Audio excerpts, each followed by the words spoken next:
तो हम लोग मॉडल पेपर कर रहे थे और मॉडल पेपर में हम लोग ऑब्जेक्टिव क्वेश्चंस कर लिए थे। अब इसके बाद है कि जैसे 2 मार्क्स वाले क्वेश्चंस को देखते हैं कि 2 मार्क्स वाले क्वेश्चन किस तरह से आपको बनाना है। तो देखिए इसमें क्या होता है कि ऑब्जेक्टिव और जो 2 मार्क्स के क्वेश्चन है, ये लगभग आस-पास ही रहता है, बहुत ज़्यादा डिफरेंस नहीं रहता है। मतलब अगर अब तुम आसानी से इसको बना सकते हो। तो इसमें करना क्या होता है कि मतलब आपको थोड़ा-सा कि क्वेश्चंस का लेवल तो हल्का इंक्रीज़ करता है अगर ऑब्जेक्टिव के रिस्पेक्ट में देखोगे तो, लेकिन फिर भी ईज़ी रहता है क्वेश्चन। अगर बेसिक आपको कांसेप्ट पता है तो क्वेश्चन बनाने में दिक्कत नहीं होगा।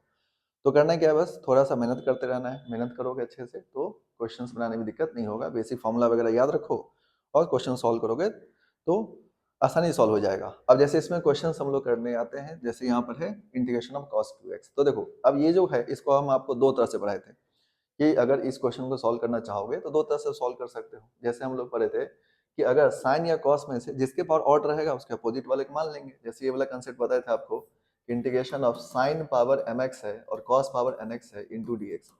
तो इससे भी ये बन जाएगा कि अगर साइन पावर ऑड है तो कॉस को t मान लेंगे, कॉस के पावर ऑड है तो साइन को t मान लेंगे, इससे बन जाएगा। या फिर कॉस qx को हम लोग अगर चाहें तो कॉस 3x के फॉर्मूला से ही बना सकते हैं। कॉस 3x का फॉर्मूला होता है cos 3x इक्वल्स टू क्या होता है 4 cos qx minus of 3 cos x।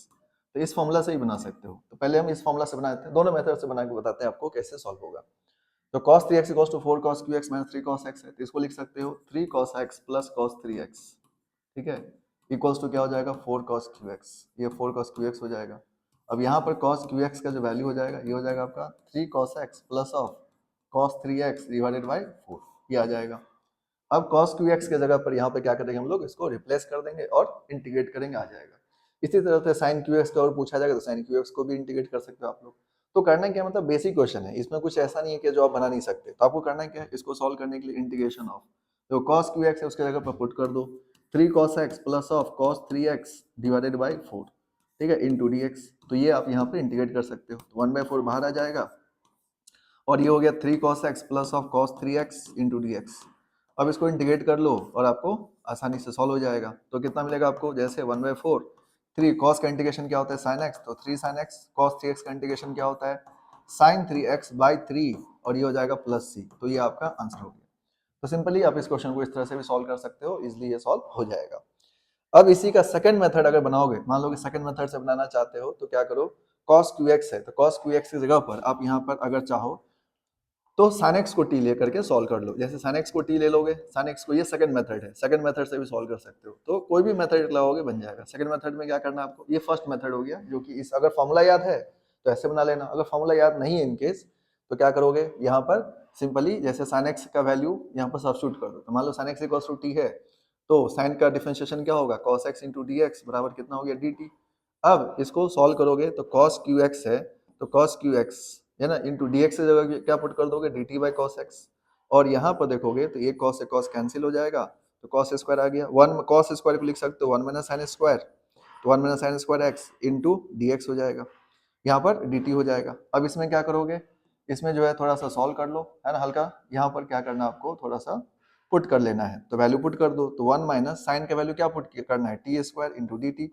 अब इसको इंटीग्रेट कर दो, इसको इंटीग्रेट करोगे तो 1 का इंटीग्रेशन क्या होगा t minus t cube by 3 plus c. और टी की जगह क्या करो, पुट कर दो वैल्यू साइन एक्स, तो आपका आंसर हो जाएगा sine x minus sine cube x by 3 plus c. इसका आंसर जो हो जाएगा वो हो जाएगा sine x minus of sine cube x by 3 plus c, और ये आंसर हो जाएगा। तो इस तरह से भी सॉल्व कर सकते हो।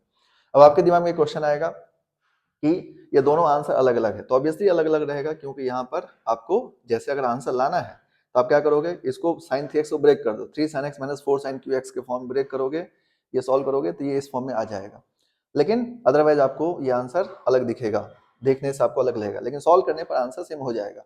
पर आपको इंडेफिनिट इंटीग्रेशन में आंसर टेंशन लेने की जरूरत नहीं है, अगर आपका प्रोसेस सही है तो आंसर सही हो जाएगा, ठीक है। तो ये भी आंसर करेक्ट है, ये भी आंसर करेक्ट है, पर चाहेंगे तो दोनों को मिला सकते हैं, ऑपरेट करेंगे, इसको थोड़ा सॉल्व करेंगे तो ये आंसर आ जाएगा, इसको ऑपरेट करोगे तो ये आंसर आ जाएगा। लेकिन आपको इतना करने की जरूरत नहीं है, आप यहाँ पर छोड़ देना, यहाँ से सॉल्व करने के बाद आप यहाँ पर रहने देना। तो देखो cos qx को इस मेथड से भी सॉल्व कर सकते हो, इस मेथड से भी सॉल्व कर सकते हो, दोनों मेथड ध्यान रखो और इजिली क्वेश्चन को हैंडल कर सकते हो। नाउ नेक्स्ट क्वेश्चन देखते हैं हम लोग। नेक्स्ट क्वेश्चन जो आपका क्वेश्चन नंबर 2, देखो क्वेश्चन नंबर 2 में क्या दिया आपको, क्वेश्चन नंबर 2 में दे रखा आपको sin root x by root x, sine root x by root x into d x है, इसका इंटीग्रेशन करना है। तो देखो sine of root x, sine of root x by root x into d x, जो सेकंड क्वेश्चन आपका ये है। ठीक है। तो इसको अगर सॉल्व करना है तो यहाँ पर साफ साफ आपको दिख रहा है क्या करना पड़ेगा, सब्स्टिट्यूशन करना पड़ेगा, सिंपली सब्स्टिट्यूशन। अब सब्स्टिट्यूशन आपका इंटीग्रेशन में जो है ना सबसे स्ट्रॉन्ग रहना चाहिए। देखो इंटीग्रेशन पढ़ते हो तो इंटीग्रेशन में सबसे ज्यादा स्ट्रॉन्ग रखो सब्स्टिट्यूशन को, डिफरेंशिएशन पढ़ते हो उसमें सबसे स्ट्रॉन्ग रखो चेन रूल को। अगर आपका चेन रूल स्ट्रॉन्ग है डिफरेंशिएशन में तो मतलब क्वेश्चन आपसे बनेगा। उसी तरह से इंटीग्रेशन में आपका सब्स्टिट्यूशन स्ट्रॉन्ग है तो बहुत ज्यादा चांसेस है कि आप बहुत मैक्सिमम क्वेश्चन को बना लोगे। ठीक है, हालांकि उसमें फिर और भी है, इंटीग्रेशन बाय पार्ट्स वगैरह भी है, लेकिन फिर भी सब्स्टिट्यूशन आपका स्ट्रॉन्ग रहना जरूरी है। अब इसमें क्या करो, आप रूट एक्स को जैसे टी पुट कर दो, तो देखो रूट एक्स को अगर टी पुट कर दोगे तो रूट एक्स का डिफरेंशिएशन कितना होता है, 1/2 root x into d x बराबर डी टी।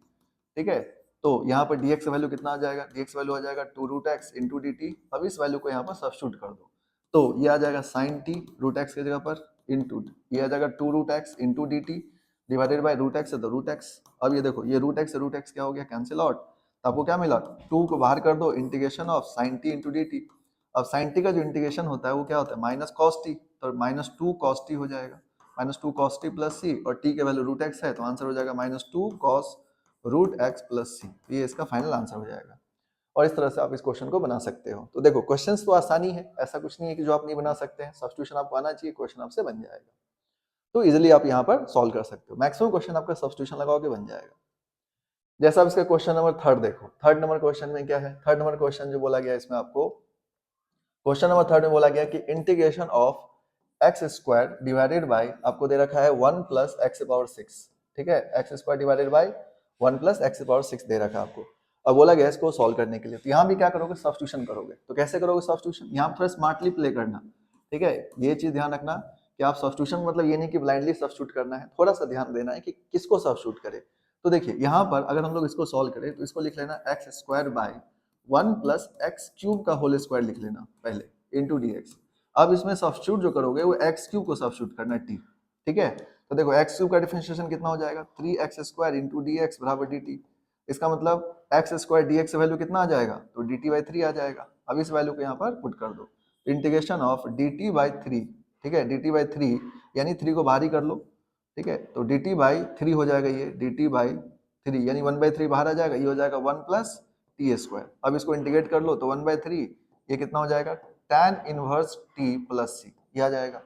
अब t की जगह क्या करना है, वैल्यू सब्स्टिट्यूट करना है, तो t की जगह x क्यूब हो जाएगा। तो जैसे ही थोड़ा वैल्यू सब्स्टिट्यूट करोगे आपके आंसर आ जाएंगे। तो यहाँ पर आंसर क्या हो जाएगा, आंसर हो जाएगा आपका 1/3 tan inverse of x cube plus c, और ये आंसर हो गया। तो देखो इसमें क्या है ना, सब्स्टिट्यूशन तो करना ही है, लेकिन ध्यान रखना कि सब्स्टिट्यूशंस में आपको क्या सब्स्टिट्यूट करना है ये भी थोड़ा दिमाग लगाना है। तो क्योंकि ऊपर में एक्स स्क्वायर था, तो अगर हम एक्स क्यूब नीचे क्रिएट करें तो उसका अगर टी सब्स्टिट्यूट करेंगे तो ऑटोमेटिकली उसका डिफरेंशिएशन एक्स स्क्वायर होता है, और एक्स स्क्वायर डी एक्स की जगह हम डी टी बाई 3 लिख सकते हैं। तो ये बात आपको थोड़ा ध्यान रखना पड़ेगा, क्योंकि देखिए बेसिक बात तो आपको ध्यान रखना ही पड़ेगा। और इस तरह से आप इस क्वेश्चन को सॉल्व करोगे तो क्वेश्चन आपसे बन जाएगा। तो क्वेश्चन नंबर 2 और क्वेश्चन नंबर 3 देखो, दोनों क्वेश्चन जो है, क्वेश्चन नंबर 2 और क्वेश्चन नंबर 3, ये क्या आपका सब्स्टिट्यूशन में बेस्ड क्वेश्चन था, और आप यहाँ से आसानी से बना सकते हो। तो इंटीग्रेशन अगर आपको बेसिक आता है तो कोई बहुत बड़ी बात नहीं है। तो करना क्या है, थोड़ा सा मेहनत करना है इन सब चीज़ों पर। और आप यहाँ पर मॉडल सेट जो है ना वो क्या होता है आपको सैंपल के फॉर्म में है, कि मतलब आप भाई इस तरह से तैयारी करो, बोर्ड में आपको इस तरह क्वेश्चन पूछेंगे हम, तो इस तरह से आपको मतलब बोर्ड यही करना चाहता है आपसे। तो आप इन सब चीज़ों को फोकस करेंगे तो आपसे क्वेश्चन बनेगा। तो चलिए हम लोग आ जाते हैं फिर नेक्स्ट क्वेश्चन, क्वेश्चन नंबर 4 पर आते हैं। क्वेश्चन नंबर 4 को देखते हैं कि किस तरह से बनेगा। तो क्वेश्चन नंबर 4 में देखो, अगर 4 नंबर क्वेश्चन को देखते हो तो इसमें क्या आपका, देखिए क्वेश्चन नंबर 4 में जो है आपको अगर ध्यान से देखोगे तो क्वेश्चन नंबर 4 में क्या है कि आपको बोला गया है इसमें कि integration of x into e के power x d x. Question number 4 में है x इंटू ई के पावर एक्स डी एक्स, ये क्वेश्चन नंबर 4 है आपका। ठीक है, अब देखो x into e to the power x into x का इंटीग्रेशन करना है। अब सीधी सीधी बात ये है कि आपको हम बताए थे कि अगर कभी भी दो डिफरेंट फंक्शन प्रोडक्ट में है तो इंटीग्रेशन में हमेशा क्या लगाएंगे हम लोग, इंटीग्रेशन बाय पार्ट्स लगाएंगे। ये बात आपको दिमाग में रखना है। अब इंटीग्रेशन बाय पार्ट्स लगाओगे क्वेश्चन बन जाएगा आपसे। इंटीग्रेशन बाय पार्ट्स का रूल याद रखो। इंटीग्रेशन बाय पार्ट्स में क्या पढ़ते हैं हम लोग, फॉर्मूला याद रखना है आपको, u into v into d x रहेगा, तो u into integration of v d x minus of integration of d u by d x into integration of v d x का होल डी एक्स। ठीक है, तो ये आपका यहाँ पर फॉर्मूला होता है। इस फॉर्मूला को आप लिख भी देना एग्जाम के अंदर। ठीक है, क्योंकि जितना बेटर तरीके से आप रिप्रेजेंट करोगे आपके उसके लिए आपको उतना ज्यादा अच्छा मार्किंग किया जाएगा। तो यहाँ पर आप थोड़ा फॉर्मूला लिख दोगे तो इससे कोई दिक्कत नहीं है। अब यू भी आपको एज्यूम करने आना चाहिए। तो ये आपको हम बताए थे कि यहाँ पर हम लोग क्या करते हैं, आईलेट लगाते हैं, आईलेट के अकॉर्डिंग देखते हैं कि कौन सा यू होगा कौन सा वी होगा। तो आइलेट के अकॉर्डिंग देखोगे तो यहाँ पर अलजेब्रा जो है ना u बनेगा और ये क्या हो जाएगा आपका v बनेगा। अब इस फॉर्मूला को आप लगा लो तो क्या हो जाएगा आपका, देखो x into integration of e के power x dx minus of integration of dx by dx into integration of e to the power x dx का होल dx। ठीक है, अब इसको क्या करो, सॉल्व कर लो। तो यहाँ पर जब सॉल्व करोगे तो x ई के पावर x का इंटीग्रेशन ई के पावर x माइनस ऑफ इसका 1 हो जाएगा ई के पावर x का इंटीग्रेशन ई के पावर x इंटू dx, फिर इसको इंटीग्रेट कर दो, ये हो जाएगा x ई के power x minus of e के पावर x प्लस c। तो ये इसका आंसर हो जाएगा। और इस तरह से आप इसको सॉल्व करोगे तो फाइनल आंसर आपका ये होगा x इंटू ई के power x minus of e के पावर x प्लस c। इसका ये फाइनल आंसर हो जाएगा। तो क्वेश्चन नंबर 4 जो है ना आपका इंटीग्रेशन बाय पार्ट्स से रिलेटेड है और ये क्वेश्चन आप आसानी से बना सकते हो। तो देखो क्वेश्चन आसानी है सबके सब, बस आपको थोड़ा सा दिमाग लगाना है, क्वेश्चंस को कैसे ऑपरेट करना है ये सारा चीज। ठीक है, फॉर्मूला वगैरह ध्यान रखो, बेसिक बेसिक बात ध्यान रखो। क्वेश्चन नंबर 2 मतलब 2 मार्क्स क्वेश्चन तो आपसे आसानी से बन जाएगा। थोड़ा बहुत मेहनत करना है तो 5 मार्क्स से क्वेश्चन को करना पड़ेगा। तो देखिए क्वेश्चन नंबर 4 हम लोग देख लिए। अब आ जाते हैं क्वेश्चन नंबर 5 में। क्वेश्चन नंबर 5 जो है आपको दे रखा है कि इंटीग्रेशन ऑफ, क्वेश्चन नंबर 5 में देखिए इसमें क्या बोला गया आपको, इंटीग्रेशन ऑफ 1 से e है, 1 से e है और cos of log x, cos of log x by x into dx है। ठीक है, यहाँ पर आपको बोला गया कि cos of log x by x into dx है, इसका इंटीग्रेशन करना है। तो देखो अब यहाँ पर क्या करना है आपको, हम बताए थे कि कभी भी अगर कंपोजिट फॉर्म में फंक्शन है तो करना है कि आपको हमेशा जो कंपोजिट पार्ट है उसको t मान लेना है। ये बात आपको सिखाए थे हम। तो cos of log x by x है, तो यहाँ पर क्या करना, ये जो log x है यहाँ पर देखो ये जो log x वाला पार्ट है इसको t ले लेना, log x को t ले लेना। ठीक है, log x को t ले लोगे तो यहाँ मिलेगा आपको 1 by x into d x बराबर डी टी। ठीक है, यानी dx की वैल्यू क्या आ जाएगा x dt, यहाँ पर सब्स्टिट्यूट कर देना सारा चीज। अब देखो चाहो तो लिमिट भी चेंज कर सकते हो, बट लिमिट मत चेंज करना, अननेसेसरी लोड लेने की जरूरत नहीं है। हम लोग लिमिट को बिना चेंज किए सॉल्व करेंगे इसको। ठीक है, लेकिन ये दो प्रोसेस होता है, एक होता है लिमिट चेंज करके सॉल्व करो और एक होता है बिना लिमिट चेंज करके भी सॉल्व कर सकते हैं। तो यहाँ पर बिना लिमिट चेंज किए सॉल्व करते हैं हम लोग। तो लिमिट को रहने देते हैं 1 से e। अब यहाँ पर ये जो हो जाएगा cos t और डिवाइडेड बाय ये कितना हो जाएगा आपका x है और dx की वैल्यू कितना है x dt। अब इस वैल्यू को x कैंसिल हो गया तो आपको मिलेगा cos t dt। अब cos t का इंटीग्रेशन कर देना, क्योंकि यहाँ पर जो आया आपका 1 से e cos t into d T. cos t का इंटीग्रेशन आप जानते ही हो, cos t का इंटीग्रेशन क्या होता है sin t। तो यहाँ पर क्या हो जाएगा sin t। अब वहां पर 1 से e होता है, इसका लिमिट दे रखा आपको। अब यहाँ पर गलती मत करना कि t की जगह लिमिट मत पुट करना, क्योंकि ये लिमिट t का नहीं है, ये लिमिट x का है। तो t का जो वैल्यू सब्स्टिट्यूट किए थे यहाँ पर हम लोग उसको पुट कर देते हैं। तो इसको जैसे पुट करोगे आपके आंसर आ जाएंगे साइन ऑफ log x। ठीक है, साइन ऑफ log x और यहाँ पुट कर दो 1 से e। ठीक है, 1 से e आप सब्स्टिट्यूट कर देना। अब 1 से e जैसे सब्स्टिट्यूट करोगे क्वेश्चन बन जाएगा आपसे। तो देखिए यहाँ पर इसको अगर ऑपरेट करोगे तो पहले क्या पुट करोगे, अपर लिमिट और फिर माइनस ऑफ लोअर लिमिट। ये बात तो आप सब लोग जानते हो।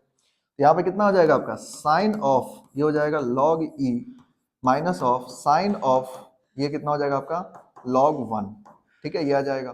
अब देखो log e का वैल्यू कितना होता है 1 होता है, तो ये sin 1 हो जाएगा माइनस ऑफ log 1 का वैल्यू क्या होता है 0, तो sin 0 हो जाएगा। sin 0 वैल्यू क्या होता है 0 ही हो जाता है, तो sin 1 माइनस 0 वैल्यू क्या आ जाएगा sin 1।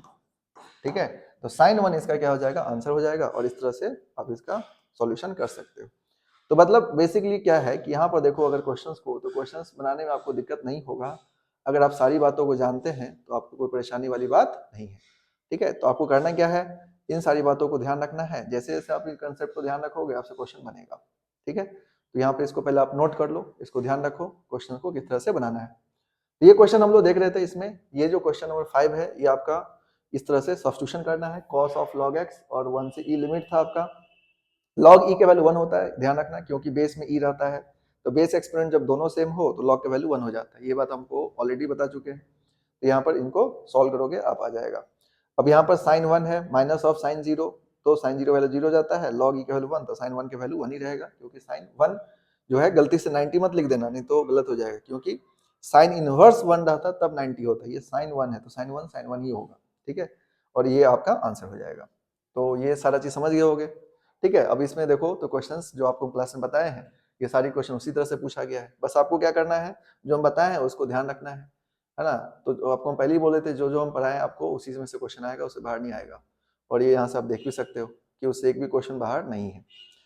फिर उसके बाद जो है ना देखो क्वेश्चन नंबर 6, क्वेश्चन नंबर 6 जो है ना आपको देखने से लगेगा कि लेंदी है, लेकिन क्वेश्चन नंबर 6 बहुत आसान है। क्वेश्चन नंबर 6 में देखोगे तो कुछ है नहीं क्वेश्चन में, लेकिन ये क्वेश्चन बहुत सारे बच्चे छोड़ देते हैं। तो आपको बताए थे, इसका कंसेप्ट बताए थे। ठीक है, और इस कंसेप्ट को क्या करना है आपको ठीक से ध्यान रखना है। तो ये जो है आपको है ना, इसका हम आपको एक हम लोग लेक्चर भी इसमें किए थे, तो इसका लेक्चर आप देख लेना, ठीक है।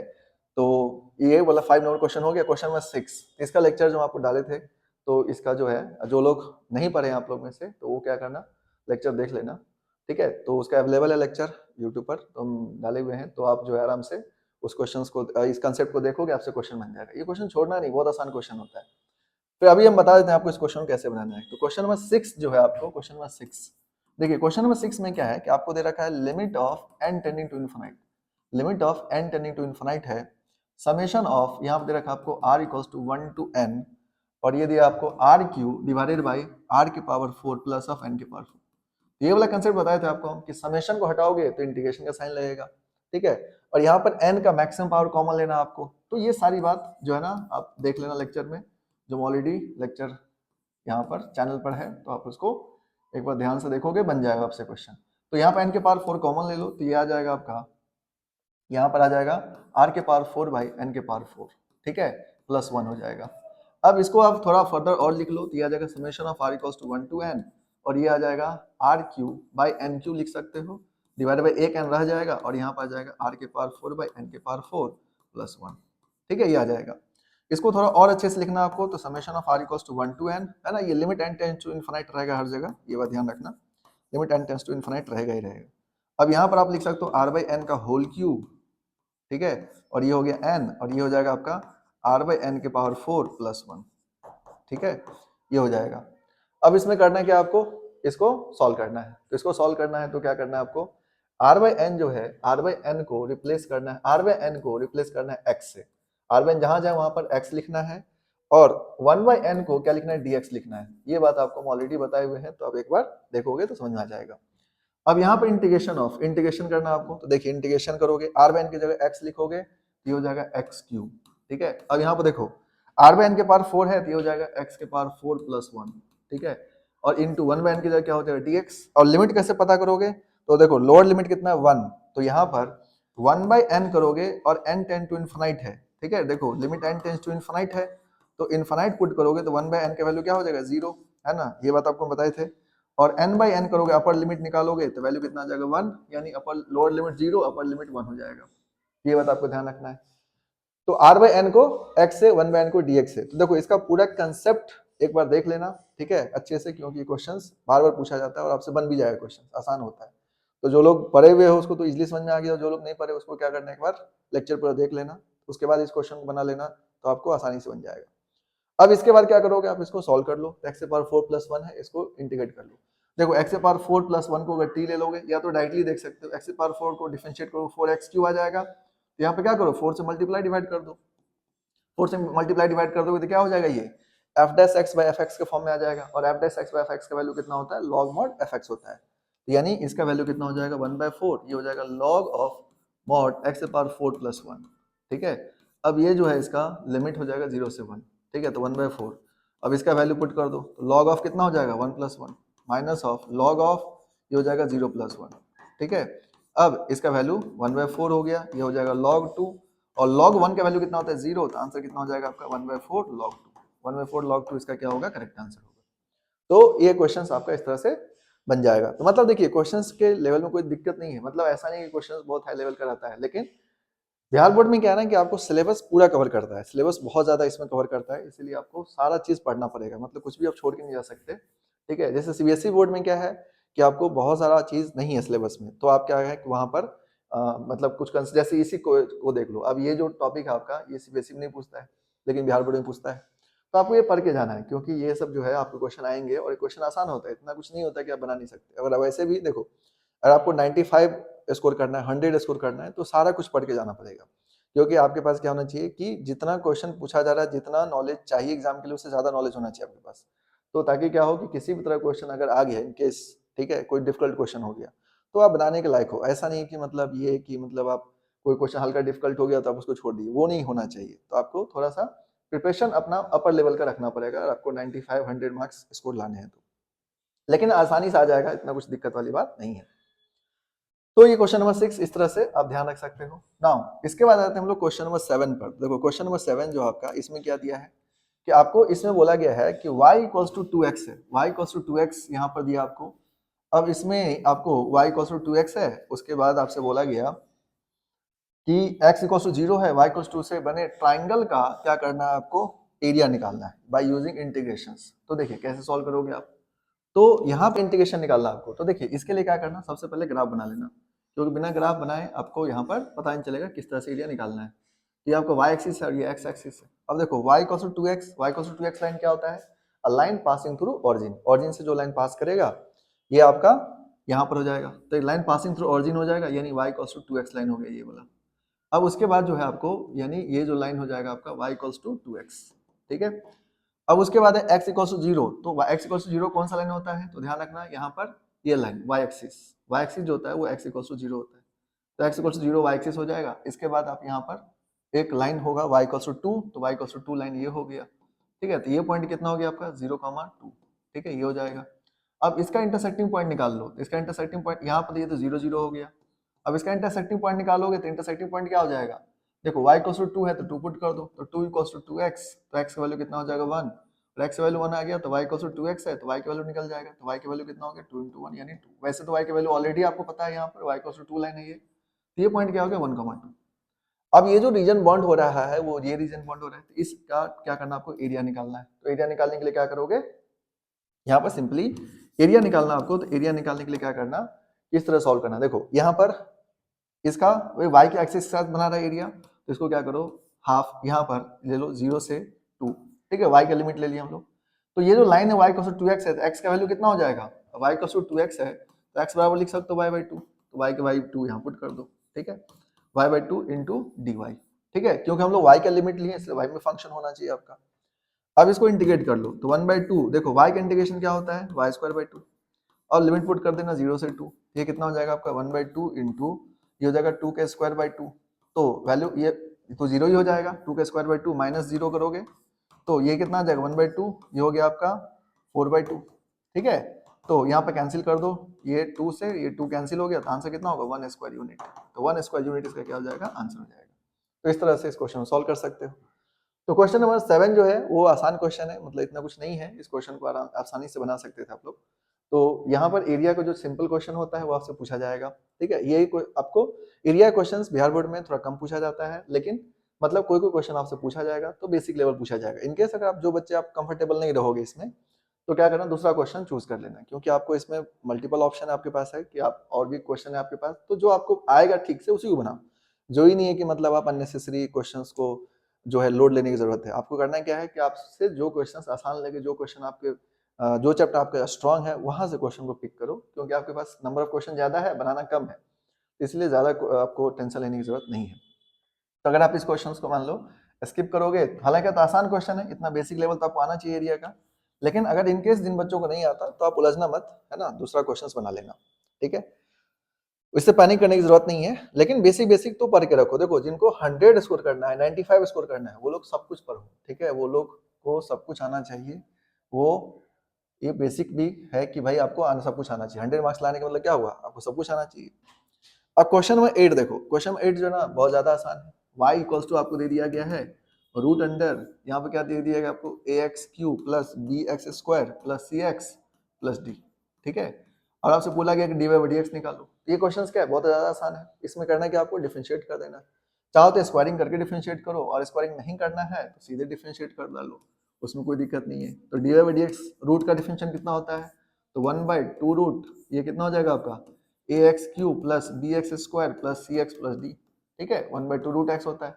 तो डिफरेंशिएशन तो खैर इजी है आपके लिए, बहुत आसान काम है। इनटू अब रूट के अंदर वाले को डिफरेंशिएट करोगे तो ax³, तो x³ का क्या होगा 3x², bx² तो x² क्या होगा 2x, और cx का c × 1, d का क्या होगा 0, और इस तरह से हो गया। तो आपका आंसर क्या हो जाएगा, ये हो जाएगा 3ax² plus of 2bx plus of c divided by, ये हो जाएगा 2 into root under ax³ plus bx² plus cx plus d, ठीक है।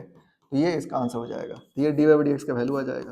तो dy/dx का वैल्यू जो है इस तरह से आप सॉल्व कर सकते हो, ठीक है। तो बहुत आसान है, मतलब आपको करना क्या है कि बेसिक बेसिक बात को ध्यान रखना है, और बेसिक बेसिक बात आप ध्यान रखोगे तो आपसे क्वेश्चन बन जाएगा। तो देखो ये सारे क्वेश्चन आसान था।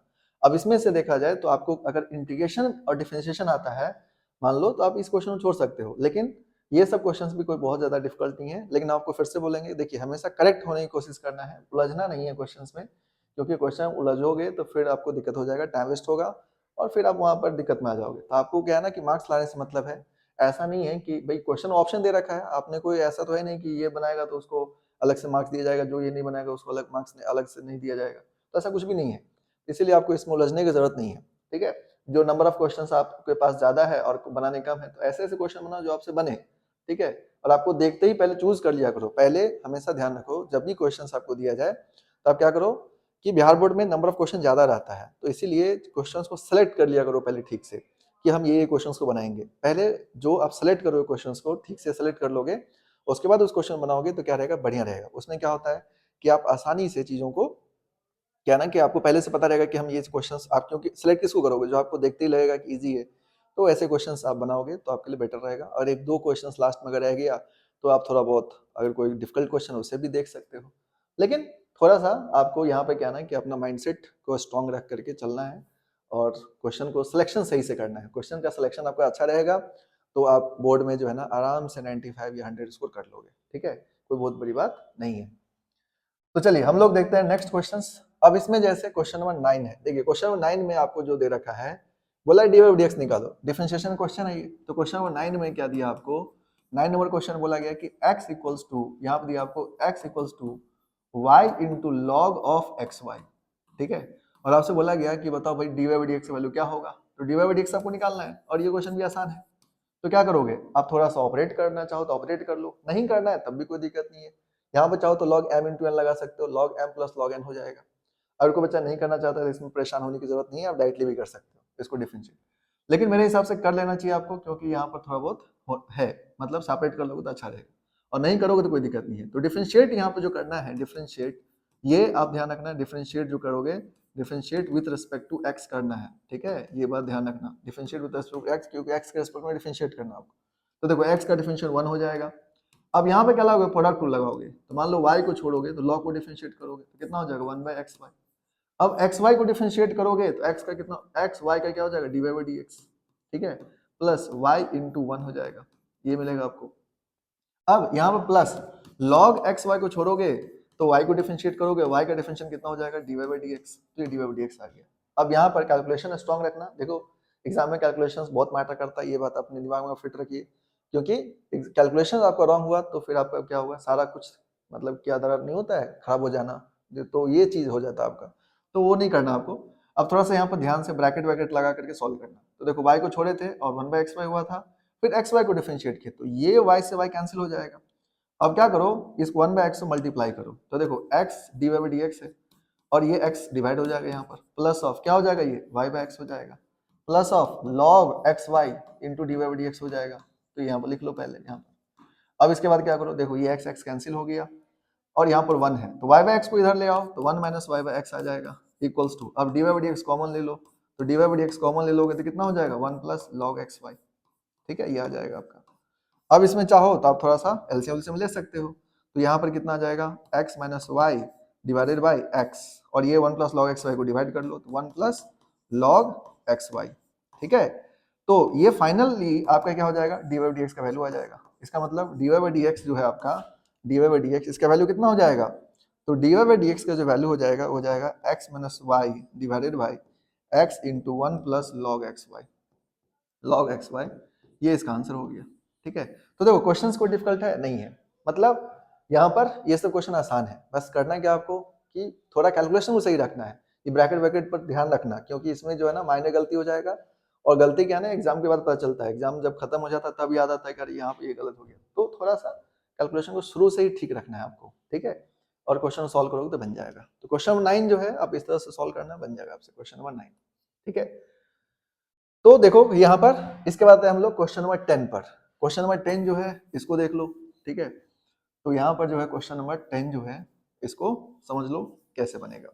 तो देखो क्वेश्चन नंबर 10 जो है, क्वेश्चन नंबर 10 को अगर बनाओगे, इसमें क्या दे रखा आपको कि find the slope of the point, ये हम आपको है ना ये टॉपिक का जो वीडियो हम लोग अपलोड किए थे, तो इसमें आप वीडियो देख लेना, ठीक है इसका, और ये हम क्लास में आपको पढ़ाई भी है, टेंजेंट और नॉर्मल से रिलेटेड कंसेप्ट है ये। ये जो आपको हम पढ़ाए थे इसको आपको क्या करना है, कवर करना है। ये क्वेश्चन बहुत आसान है, क्वेश्चन नंबर 10 जो है छोड़ना नहीं, आसान क्वेश्चन है ये। जो लोग नहीं पढ़े हो वो लोग क्या करना, लेक्चर हम अपलोड किए हुए हैं तो आप उसको देख लेना एक बार, क्योंकि ये जो टेंजेंट नॉर्मल के चैप्टर का ये कंसेप्ट है। अब आपको बोला गया find the slope of the point 6,9 of the curve x square plus y square equals to 25। देखो अगर मान लो बहुत ज्यादा आपको नॉलेज नहीं भी है तब भी आप बेसिक नॉलेज से आप यहाँ पे इस क्वेश्चन बना सकते हो। क्या? तो क्योंकि आपको पता है कि भाई स्लोप निकालने के लिए क्या यूज करते हैं, कर्व का स्लोप निकालेंगे हम लोग dy बाई dx लगाते हैं, डिफरेंशिएट करते हैं, बात खत्म। तो आप यहाँ पर वैसे अगर आपसे अगर मतलब आपको पता रहना चाहिए कि ये जो क्वेश्चन है ये टेंजेंट नॉर्मल का क्वेश्चन है। तो अगर जो लोग अच्छे से पढ़े होंगे उनको तो पता ही होगा, जो लोग नहीं पढ़े हो तो वो लोग थोड़ा सा अपना कॉमन सेंस लगाइए तो आपसे पता चल जाएगा कि भाई स्लोप निकालना, बात खत्म। ठीक है, तो यहाँ पर इस क्वेश्चन को x square plus y square equals to 25, लेकिन जो लोग नहीं पढ़े हो वो जरूर लेक्चर देख लेना। ठीक है, हम टेंजेंट नॉर्मल का एक लेक्चर डाले थे, उस लेक्चर को अच्छे से कवर कर लेना, ताकि क्या होगा कि आपको दिक्कत ना हो एग्जाम के अंदर, क्योंकि ये सब क्वेश्चंस जो है ना मतलब तो हटके है, आप लोग क्लास में फोकस नहीं कर किए होंगे अगर इस टॉपिक के अंदर। तो आपको अभी तक 2 टॉपिक जो हम बताएं, एक जो समेशन वाला था वो भी लेक्चर देख लेना, और एक टेंजेंट नॉर्मल का जो लेक्चर है वो भी जरूर देख लेना, क्योंकि इसके क्वेश्चन जो आपसे पूछा जाएगा, तो अभी स्लो पूछा गया, हो सकता है आपसे इक्वेशन पूछ दिया जाए, इक्वेशन ऑफ टेंजेंट पूछ दिया जाए, इक्वेशन ऑफ नॉर्मल पूछ दिया जाए, तो आप उसके लिए तैयार रहना। अब यहाँ पर स्लोप निकालने के लिए हम लोग इसको डिफरेंशिएट करेंगे, है ना, डिफरेंशिएट करेंगे विद रिस्पेक्ट टू एक्स। ठीक है, डिफरेंशिएट करना with respect to x, x के रिस्पेक्ट में डिफरेंशिएट कर देना। तो कितना हो जाएगा, ये हो जाएगा 2x, वाई स्क्वायर का कितना हो जाएगा 2y dy बाई dx, और 25 का डिफरेंशिएशन क्या हो जाएगा 0। तो देखो 2y dy बाई dx, ठीक है, इक्वल्स टू क्या हो गया -2x। अब ये 2 से 2 क्या हो जाएगा, कैंसिल आउट, तो यहाँ से dy बाई dx का वैल्यू कितना आ जाएगा, तो dy बाई dx का वैल्यू आ जाएगा minus of x by y। अब आपको स्लोप जो निकालना है कहाँ पर निकालना है, 6,9 पर निकालना है। तो स्लोप जो आपका निकालना है स्लोप, ठीक है, तो यहाँ पर dy बाई dx एट 6,9, ठीक है, 6,9 पर आपको निकालना है। तो minus of x by y, x का वैल्यू कितना है 6, तो 6 पुट कर दो, y का वैल्यू कितना है 9, तो 9 पुट कर दो, तो 3 2 जा 6, 3 3 जा 9, तो आंसर कितना हो जाएगा -2/3। -2/3 इसका क्या हो गया, स्लोप हो गया। अब देखो ये क्वेश्चन कुछ है नहीं है, और ये क्वेश्चन आप एग्जाम में छोड़ के आ जाओगे तो मतलब कोई मतलब नहीं बनता है। ठीक है, तो मतलब आप जानबूझ के अपना मार्क्स लूज करना चाह रहे हो तो अलग मैटर है, लेकिन अगर आप ये सब चीज तो कर ही सकते थे, इतना कुछ है नहीं कि जो आप नहीं बना सकते। ठीक है, तो मेरे हिसाब से आपको ये सब चीज को ध्यान रखना चाहिए। ठीक है, तो आप ये लेक्चर जो है आराम से टेंजेंट नॉर्मल का जो लेक्चर है वो जरूर देख लेना, और आपको ये टॉपिक से रिलेटेड क्वेश्चन आराम से बन जाएगा। इससे क्वेश्चन बहुत आसान होता है, क्योंकि अभी आपको स्लोप पूछा, हो सकता है कि आपको आगे एग्जाम में टेंजेंट नॉर्मल का इक्वेशन पूछ लिया जाए, तो इसमें क्या है, इक्वेशंस भी लिख सकते हैं आप, पॉइंट अगर पता हो आपको तो आपको यहाँ पे इक्वेशन लिखने में क्या होता है, y minus y1 equals to dy by dx into x minus x1। अच्छा, ये स्लोप ऑफ टेंजेंट है, अगर आपको स्लोप ऑफ नॉर्मल पूछ लिया जाएगा तो -1 बाई dy बाई dx हो जाएगा, यानी इसका स्लोप 3/2 हो जाता है। तो ये आपको बेसिक बात जो है ना ध्यान रखना है। तो क्वेश्चन नंबर 10 जो है ये आपको इस तरह से ध्यान रखना होगा। तो बहुत आसान है मेरे हिसाब से, क्वेश्चन बहुत इजी है, और आपको ये सब क्वेश्चंस को छोड़ने की जरूरत नहीं है, आपको थोड़ा सा मेहनत करने की जरूरत है बस। ठीक है, तो ये सब कवर करोगे हो जाएगा। ठीक है, कम से कम देखो आप ये सब चीज को अच्छे से ध्यान रखो और कवर कर लो। अब इसके बाद है क्वेश्चन नंबर 11। देखो क्वेश्चन नंबर 11 बोला गया आपका value of c in Rolle's theorem where c के वैल्यू -π/2 से π/2 एंड fx की वैल्यू कितना cos x। तो देखो रॉल्स थ्योरम लगाना आपको, तो रॉल्स थ्योरम में क्या होता है कि fx की वैल्यू cos x है, fx की वैल्यू आपको cos x दे रखा है। अब इसको क्या करना है, रॉल्स थ्योरम आपको पता रहना चाहिए। रॉल्स थ्योरम में हम लोग क्या करते हैं, f डैश c को क्या करते हैं 0 करते हैं, तो यहाँ पर इसको डिफरेंशिएट कर लो पहले। तो f डैश x अगर करोगे तो ये कितना हो जाएगा, यहाँ पर cos π/2 sorry minus sin x आ जाएगा, cos का डिफरेंशिएशन कितना होगा -sin x। ठीक है, अब यहाँ पर जो है ना f डैश c का वैल्यू क्या करना आपको, यानी 0 करना है, तो ये हो जाएगा माइनस ऑफ sin c बराबर 0। इसका मतलब sin c की वैल्यू क्या होगा 0, तो sin c की वैल्यू 0 कहाँ पर होगा, तो sin c की वैल्यू 0 जो हो जाएगा वो 0 पर हो सकता है, पाई पर हो सकता है ना, एंड सो ऑन। तो लेकिन आपको क्या करना है कि आपको बताना है कि find the value of c in Rolle's theorem where -π/2 से π/2, है ना, कंडीशन क्या है, c की वैल्यू क्या है -π/2 से π/2 के बीच में है, तो -π/2 से π/2 के बीच में देखोगे तो रॉल्स थ्योरम के अकॉर्डिंग यहाँ पर जो है आपका f डैश c 0 कहाँ पर हो जाएगा, c इक्वल्स टू 0 पर 0 हो जाएगा, इसीलिए c इक्वल्स टू 0 जो है ना इसका करेक्ट आंसर हो जाएगा। जैसे साइन सी 0 तो 0 और पाई पर दोनों पर होगा, लेकिन जो आपका यहाँ पर रॉल्स थ्योरम, 2 थ्योरम होता है, एक होता है रॉल्स थ्योरम, होता है लैग्रेंजेस थ्योरम। ठीक है, पर ये आप कम पूछा जाता है। तो रॉल्स थ्योरम में लैग्रेंजेस थ्योरम, ये सीबीएसई में नहीं है, आप लोग ध्यान रखना, जो लोग सीबीएसई वाले बच्चे हो वो लोग को ये नहीं पूछा जाएगा, रॉल्स एंड लैग्रेंजेस वगैरह नहीं पूछा जाएगा। तो रॉल्स थ्योरम में आपको यहाँ पर पूछा गया कि भाई फंक्शन है c केवल -π/2 से π/2 में है, तो बताओ कि f डैश x का वैल्यू क्या होगा। तो देखिए रॉल्स थ्योरम में क्या होता है कि हम लोग एफ ए और एफ बी दोनों के वैल्यू सेम होना चाहिए, तो कॉस पाई बाई 2 पुट करोगे 0, cos minus pi by 2 put करोगे 0, ठीक है। तो उस सिचुएशन में एफ डैश सी की वैल्यू 0 होना चाहिए अब, और वो जो सी है must lies between minus pi by 2 से पाई बाई 2, ये बात ध्यान रखना आपको, ठीक है। क्योंकि यहाँ पर रॉल्स थ्योरम का जो कंसेप्ट है कि एफ ए बराबर एफ बी होना चाहिए, है ना। कोई फंक्शन है एफ एक्स, है ना, defined in interval a to b, इसके बीच का कंसेप्ट है ये, रॉल्स थ्योरम कंसेप्ट है। अगर f a equals to f b है, f a equals to f b, then f dash c equals to 0, ठीक है, f dash c equals to 0, but where c must lies between a to b, c जो होगा वो ए से B के बीच में लाई करेगा। ये सिंपल सी बात है जो आपको ध्यान रखना है, ठीक है, यही कंसेप्ट लगता है। F equals to f b होना चाहिए और एफ डैश सी की वैल्यू 0 होना चाहिए। यही चीज जब लैग्रेंजेस लगाओगे तो लैग्रेंजेस में एफ ए एफ बी के बराबर नहीं होता है, तो वहां पर लगते हैं हम लोग f dash c equals to f b minus f a by b minus a. लेकिन यहाँ पर एफ डैश सी की वैल्यू 0 किया जाता है और c must lies between in the interval a to b, a और बी के बीच में होना चाहिए। तो यहाँ पर सी की वैल्यू आपको क्या बोलना पड़ेगा 0, क्योंकि माइनस पाई 2 से पाई 2 बीच में देखोगे तो 0 ही हो सकता है, इसलिए इसका आंसर 0 होगा, पाई नहीं होगा इसका आंसर, ठीक है। तो यहाँ पर आप ये बात ध्यान रख सकते हो और सिंपली आप इसको देख सकते हो, ठीक है। तो रॉल्स थ्योरम जो लोग नहीं पढ़े हो तो एक बार देख लेना। लेकिन हालांकि देखिए रॉल्स थ्योरम जो है अब बहुत सारे बोर्ड, मतलब जेई में तो नहीं पूछा जाता, सीबीएसई बोर्ड में भी नहीं पूछा जाता, बिहार बोर्ड में आपको क्वेश्चन कभी कभी आ सकता है, तो आप यहाँ पर देख सकते हैं। इस कंसेप्ट को ध्यान रखना और क्वेश्चन को बनाओगे, क्वेश्चन बन जाएगा आपसे, कोई बहुत बड़ी बात नहीं है, ठीक है।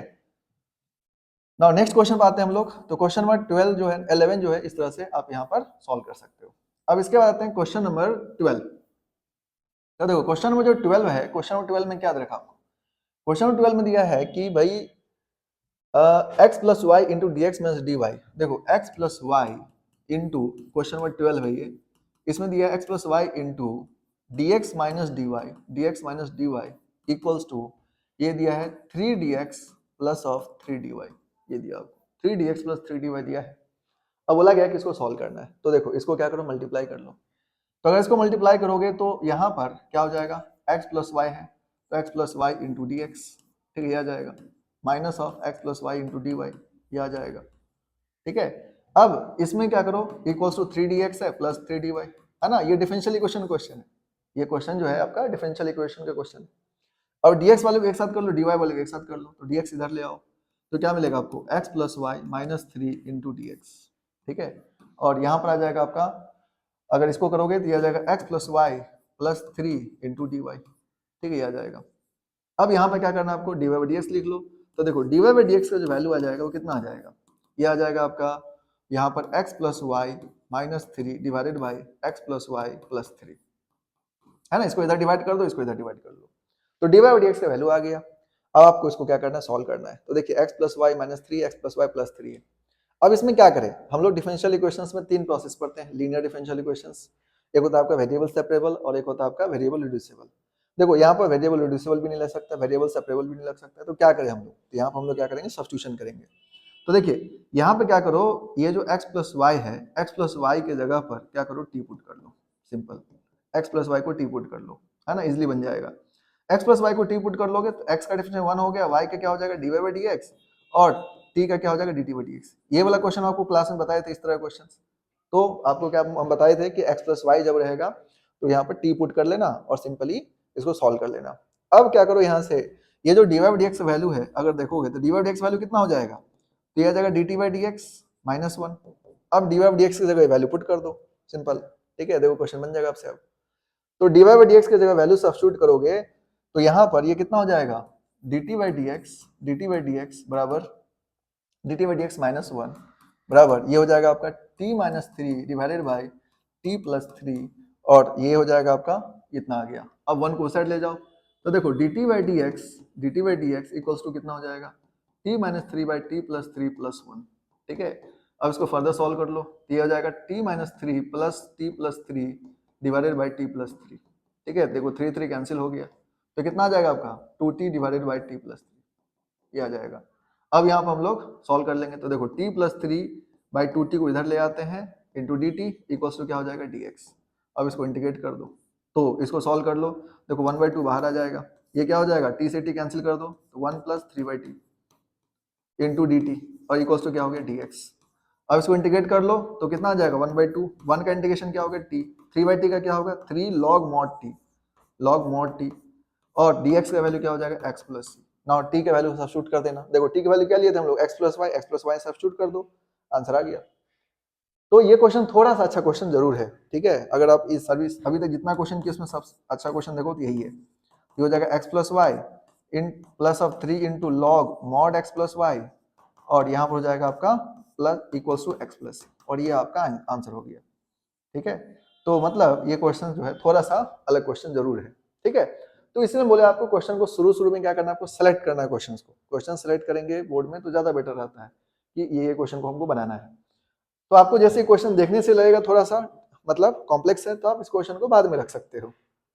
आपके पास जब क्वेश्चंस जो है ऑलरेडी इतना ज्यादा क्वेश्चन है, तो आप क्या करो उसमें सेलेक्ट करके बनाओ। तो देखो ये क्वेश्चन जो है डिफरेंशियल इक्वेशन क्वेश्चन है, और ये क्वेश्चन थोड़ा सा बढ़िया क्वेश्चन है, लेकिन आप यहाँ पर इसको सॉल्व कर सकते। इसको एक और मेथड होता है सॉल्व करने का, जो आपको इसमें हालांकि चलो आप लोग 2 मार्क्स का क्वेश्चन ही है, तो कितना आपको मेथड बताने की जरूरत नहीं है, ठीक है, आप इजिली बना सकते हो इसको। तो यहाँ पर हम लोग चाहते थे एक मेथड और होता है जो हम जेई के लिए यूज करते हैं हम लोग, उसमें डायरेक्टली कर देते हैं, ठीक है। जैसे यहाँ पर dx माइनस dy है और dx प्लस 3 कॉमन लेते हैं, dx प्लस dy और dx माइनस dy को डायरेक्टली हम लिख सकते हैं। लेकिन आप लोगों को खैर उतना करने की जरूरत नहीं है, ठीक है। आप लोग ये मेथड को ध्यान रखो और इस मेथड से सॉल्व कर लो, तो आपको क्वेश्चन बन जाएगा, ठीक है। पर एक मेथड और है जो हम लोग इसको यूज कर सकते हैं, ठीक है। इनफैक्ट जेई में हम डायरेक्टली यूज करते भी हैं ऑब्जेक्टिव क्वेश्चंस वगैरह में, तो डायरेक्टली वो सॉल्व हो जाता। पर तुम लोग इस क्वेश्चन को आसानी से बना सकते हो। क्लियर है बात सभी लोगों को? इसको आप लोग ध्यान रखिए। तो चलिए हम लोग देखते हैं अब नेक्स्ट क्वेश्चंस, ठीक है। तो इसीलिए आपको हम बोले थे कि भाई क्वेश्चंस का सिलेक्शंस बड़ा जरूरी है, ठीक है। बोर्ड में इस क्वेश्चन का सिलेक्शन जरूरी है ना। आपको मार्क्स से मतलब है ना, कौन से क्वेश्चन सॉल्व करना है ताकि आपका मार्क्स अच्छा आए, बस इस बात पर ध्यान देना है, ठीक है। और इसका प्लानिंग पहले से करके रखना है आपको। तो क्वेश्चन नंबर 12 ये हो गया ना। क्वेश्चन नंबर 13 देखो, क्वेश्चन नंबर 13 जो है ये भी क्या आपका डिफरेंशियल इक्वेशन का ही क्वेश्चन है। तो ये जो क्वेश्चन है आपका y into 1 plus x y, ठीक है, into x into d x minus of x d y बराबर 0, ठीक है। तो देखो यहाँ पर ये डिफरेंशियल इक्वेशन ये भी क्वेश्चन है, y into 1 plus x y into d x equals to, इसको लिख सकते हो एक्स डी वाई, ठीक है। यहाँ पर आ जाएगा आपका। अब यहाँ पे क्या करो, dy बाई डी एक्स को लिख लो और x को इधर डिवाइड कर दो, तो y into 1 plus x y, ठीक है, डिवाइडेड बाई x, और ये हो जाएगा आपका dy बाई डी एक्स।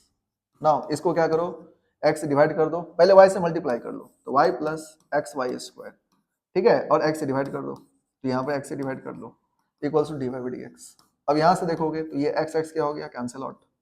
आपको क्या मिलेगा, dy बाई डी एक्स, है ना, y बाई एक्स को इधर ले जाओ, तो minus of y by x equals to क्या हो जाएगा, y स्क्वायर। ये आ गया।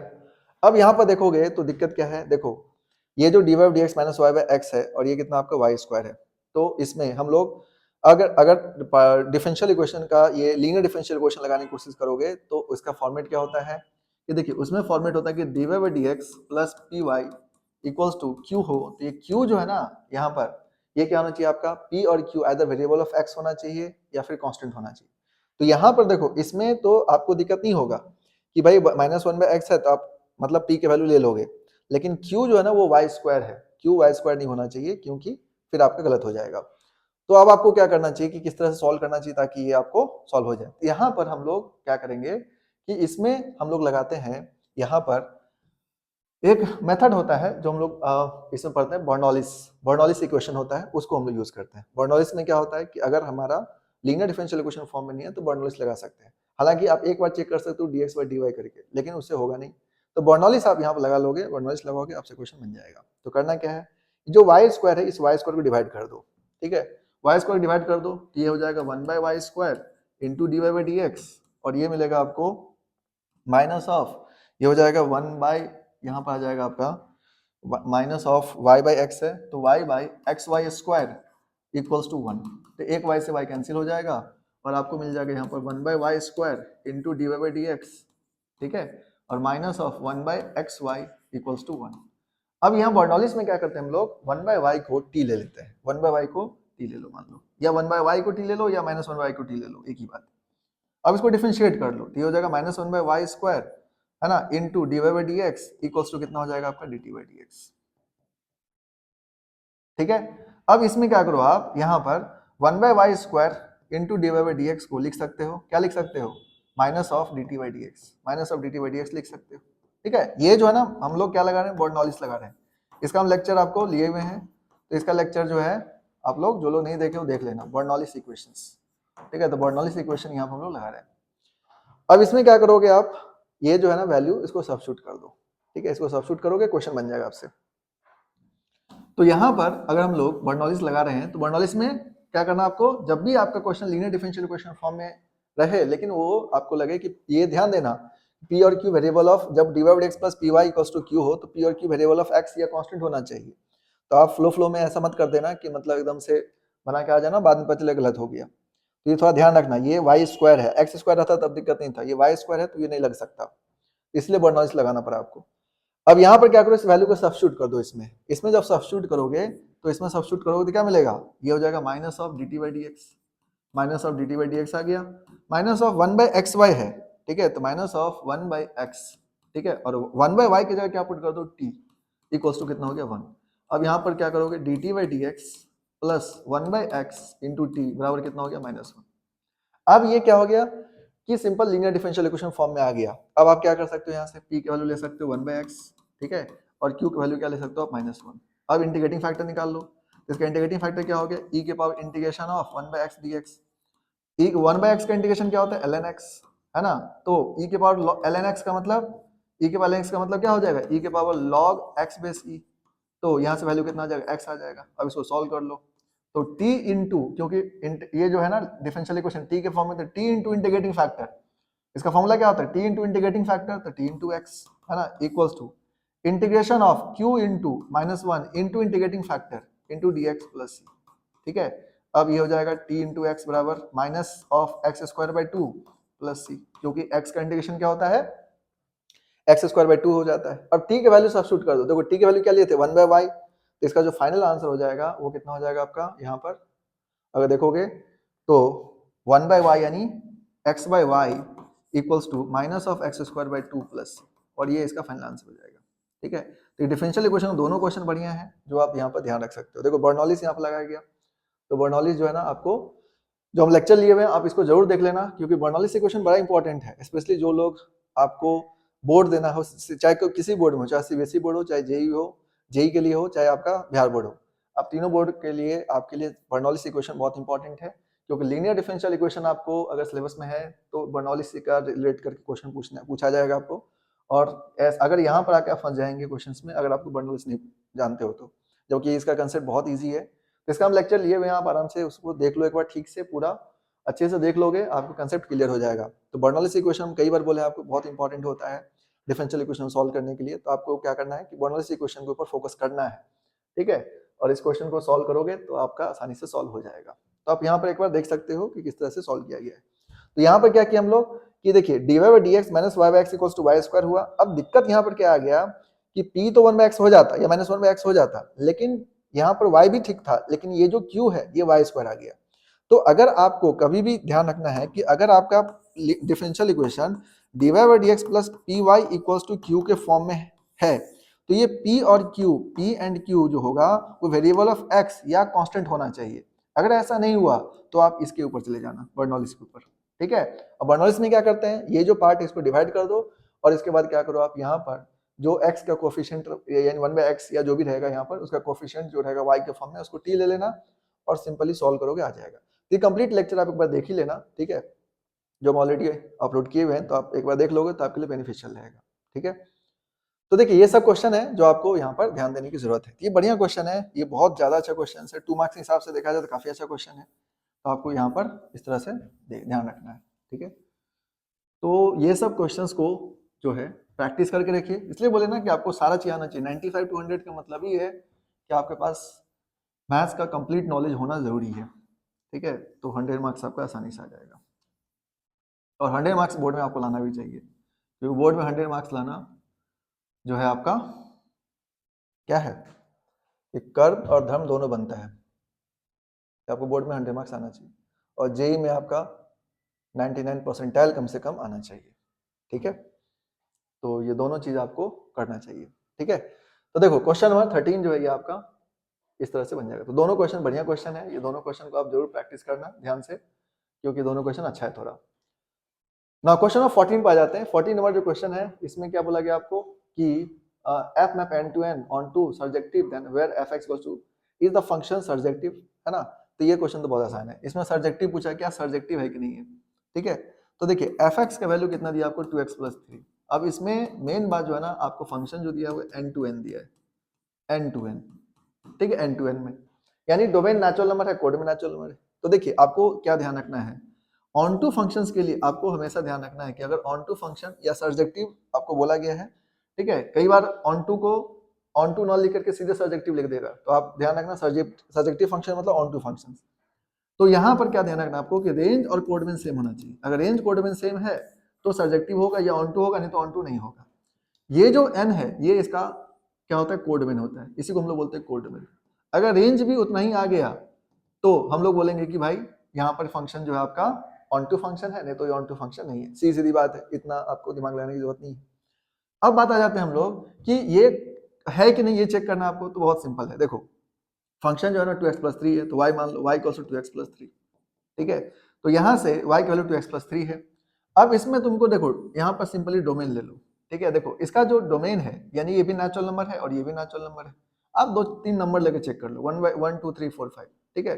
अब यहाँ पर देखो कि क्या आ रहा है, मान लो x का वैल्यू 1 पुट करें तो y का वैल्यू कितना आ जाएगा, सीधा सीधा 5 आ जाएगा। 1 से कम पुट नहीं कर सकते क्योंकि डोमेन आपका नेचुरल नंबर है, यानी 1 ही आप मिनिमम पुट कर सकते हो। x वैल्यू 2 पुट करो तो y की वैल्यू कितना आ जाएगा आपका 7 आ जाएगा। x वैल्यू 3 पुट करो तो y की वैल्यू कितना आ जाएगा आपका 9 आ जाएगा। अब यहाँ पे क्या देख रहे हो कि 1 जो है ना वो 5 से रिलेट किया, 2 जो है ना वो 7 से रिलेट किया, 3 जो है वो आपको 9 से रिलेट किया, अगर 4 पुट करोगे तो ये 11 से रिलेट करेगा। अब यहाँ पे क्या देख रहे हो कि ठीक है इसका रेंज जो है वो नेचुरल नंबर के अंदर तो आ रहा है, लेकिन क्या ये नेचुरल नंबर के बराबर है, तो नहीं, क्योंकि नेचुरल नंबर में 1 2 3 4 6 जो है इसमें अंदर आना चाहिए, जबकि ऐसा नहीं है। इसका मतलब इसका रेंज और कोडमेन जो है ये आपका बराबर नहीं है, और ये बराबर नहीं है तो given function fx is not surjective, fx is not surjective function, सीधी सीधी बात है, ये आप यहाँ पर ध्यान रख सकते हैं, ये फंक्शन सर्जेक्टिव नहीं कराएगा या ऑन टू, ठीक है ना, तो मतलब सर्जेक्टिव नहीं है मतलब ऑन टू नहीं है। तो यहाँ पे क्या देखे आप कि रेंज के अकॉर्डिंग आपको देखना पड़ेगा कि ये कोडोमेन क्या दे, मतलब इसका डोमेन के अकॉर्डिंग देखना होगा कि रेंज क्या दे रहा है, और इस कॉरस्पॉन्डिंग डोमेन के अकॉर्डिंग आप देखोगे यहाँ पे क्या दिख रहा है आपको कि इसका जो वैल्यू है 1 पर देखो तो 5 सीधा आ जा रहा है, 1 2 3 किधर गया, नहीं है ना, 4 भी नहीं है, 2 पर देखो 7 आ गया, 6 नहीं आया है ना, 8 नहीं है इसके अंदर, तो रेंज ऑब्वियसली नेचुरल नंबर के अंदर तो है, यानी सबसेट तो है लेकिन बराबर नहीं है, और बराबर नहीं है तो हम लोग यहाँ पर ऑन टू फंक्शन नहीं बोल सकते, इसको इन टू फंक्शन बोल सकते हैं, क्योंकि हम आपको बताए थे कि ये क्लास में बताए थे कि range is the subset of codomain, if range is equals to codomain then function is onto functions, range codomain के बराबर है तो ऑन टू फंक्शन है, लेकिन अगर range is the subset of codomain then function is proper subset of codomain then function is into functions. अगर range proper subset है codomain का तो उस सिचुएशन में क्या कहलाता है, वो इनटू फंक्शन कहलाता है, ठीक है। और रेंज अगर कोडोमेन के बाहर है तब तो फिर डिफाइन ही नहीं है, वो फंक्शन ही डिफाइन नहीं है, तब तो कोई मतलब नहीं है। तो ये बेसिक बात जो आपको ध्यान रखना चाहिए, और ये बहुत आसान क्वेश्चन है, मतलब इसमें ऐसा कुछ नहीं है जो आप नहीं बना सकते, ठीक है, बेसिक लेवल क्वेश्चन है। तो क्वेश्चन नंबर 14 जो है ना आपको यहाँ पर ये ध्यान रखना है, क्लियर बात। तो ये सारी क्वेश्चंस को आप लोग तैयार कीजिए अच्छे से। इसके बाद हम लोग क्वेश्चन नंबर 15, देखो क्वेश्चन नंबर 15 जो है ना ये बाइनरी ऑपरेशन क्वेश्चन है। बाइनरी ऑपरेशन क्वेश्चन जो है आपको बहुत आसान है, अब इसको आप अगर बनाओ, अगर जिन बच्चों जो लोग बच्चे इस चैप्टर को नहीं पढ़े हो बाइनरी ऑपरेशन को तो स्किप कर लेना, ठीक है, इतना ज़्यादा लोड मत लेना, और जो लोग पढ़े हो तो वो लोग थोड़ा सा कोशिश करना बनाने का, ठीक है। तो देखो 15 नंबर जो क्वेश्चन है उसमें क्या बोला गया आपको कि x ऑपरेट y जो है, x का इसको डिफाइन किया गया है कि x प्लस वाई का whole square plus of x square y है, तो इसका वैल्यू निकालना है, तो 2 ऑपरेशन 3, ठीक है, और ये है आपका ऑपरेशन 4 के साथ, तो 2 का ऑपरेशन पहले 4 के 3 के साथ कर लेना, तो 2 ऑपरेशन का 3 के साथ करोगे तो 2 जो है 3 के साथ ऑपरेट करोगे तो कितना आ जाएगा 2 प्लस 3 का होल स्क्वायर प्लस ऑफ 2 का स्क्वायर इंटू 3, ठीक है, जैसा बोला वैसे करके लेना, ये क्वेश्चन आसान होता है। तो जो लोग नहीं पढ़े हो ना इतना, तब भी ये बेसिक लेवल के क्वेश्चन है, इसमें कुछ है नहीं दम वाली बात। तो ये हो जाएगा 5 का स्क्वायर प्लस ऑफ ये 4 इंटू 3 12 हो जाएगा, ये हो जाएगा 25 प्लस 12, तो 25 प्लस 12 कितना हो जाएगा 37, तो 37 जो है ना ये आ गया। अब 37 का 4 के साथ करना आपको, 37 जो है इसका क्या करना आपको 4 के साथ, ये जो है ना ऑपरेट सही से करना, ये ध्यान रखना। तो 25 प्लस 12 ये हो गया 37, 37 का करना आपको, तो देखो 37 प्लस 4 का स्क्वायर, ठीक है, प्लस ऑफ 37 का स्क्वायर, और यहाँ पर कितना हो जाएगा इंटू 4। अब इसको सॉल्व कर लो, तो 37 प्लस 4 कितना हो जाएगा 41, 41 का स्क्वायर प्लस ऑफ 37 का स्क्वायर इंटू 4। ठीक है, अब इसको सॉल्व करना है आपको। तो 41 का स्क्वायर क्या हो जाएगा, तो देखो 41 इंटू 41 कर लो, 41 को मल्टीप्लाई कर लो 41 से, तो कितना आ जाएगा 41, ये हो गया 4, 4 4 16। ठीक है, तो आपको आ जाएगा 1681, 1681 आ गया, प्लस 37 का स्क्वायर कर लो। ठीक है, तो यहाँ पर 37 का स्क्वायर करोगे तो कितना आ जाएगा, 37 को 37 से मल्टीप्लाई कर लो तो क्या मिलेगा आपको 49, और ये हो गया 21 और 4 25, और यहाँ पर आ जाएगा 3 से करोगे तो 3 7 जा 21, और यहाँ पर आ जाएगा आपका 3 3 जा 9 2 11। ठीक है, ये आ जाएगा, तो यहाँ पर आ जाएगा आपका 9, ये हो जाएगा 9 5 1 6 और 2 1 3 1369। ठीक है, 1369 इंटू 4। ठीक है, ये आ जाएगा आपका, तो 37 का स्क्वायर कर लोगे, यानी 7 को 7 से मल्टीप्लाई करो 9 49, 7 से 21 4 25, 3 को करोगे 7 से 21, 3 3 9 2 11। ठीक है, ये आ जाएगा। अब इसके बाद जो है आपको क्या करना है, यहाँ पर ये जो आ गया आपका वैल्यू, अब इसको मल्टीप्लाई कर लो, ये आ जाएगा 1681 प्लस ऑफ, इसको मल्टीप्लाई करो 9 4 जा 36, 6 9 4 जा 36, 6 4 जा 24 एंड 3 27, एंड 4 को 3 से मल्टीप्लाई करो तो 12, 12 टू 14 और 4 यानी 5, 5 4 7 6। ठीक है, अब इसको ऐड कर दो, तो 6 1 7 हो जाएगा, 8 7 15 और 6 4 10 11, 5 1 6 7, 7 1 5 7 इसका आंसर हो जाएगा। तो आपको ये मल्टीप्लिकेशन है, सिंपल है। ठीक है, ये क्वेश्चंस जो है ना, मतलब कोई मतलब नहीं है, यूजलेस क्वेश्चन है। ठीक है, फिर भी लेकिन पूछा जा रहा है तो इसको बना लेना, कोई बहुत बड़ी बात नहीं है। तो मेरे हिसाब से सब क्वेश्चन में क्या है, कोई दम वाली बात नहीं है, तुम लोग इस क्वेश्चन को आसानी से बना सकते हो। ठीक है, नाउ नेक्स्ट क्वेश्चन देखो, नेक्स्ट क्वेश्चन जो है आपका, ये जो बाइनरी ऑपरेशन क्वेश्चन जो है आसान रहता है, इसमें कुछ नहीं रहता है। ठीक है, इसको थोड़ा सा दिमाग लगाओगे बन जाएगा क्वेश्चन। जो नेक्स्ट,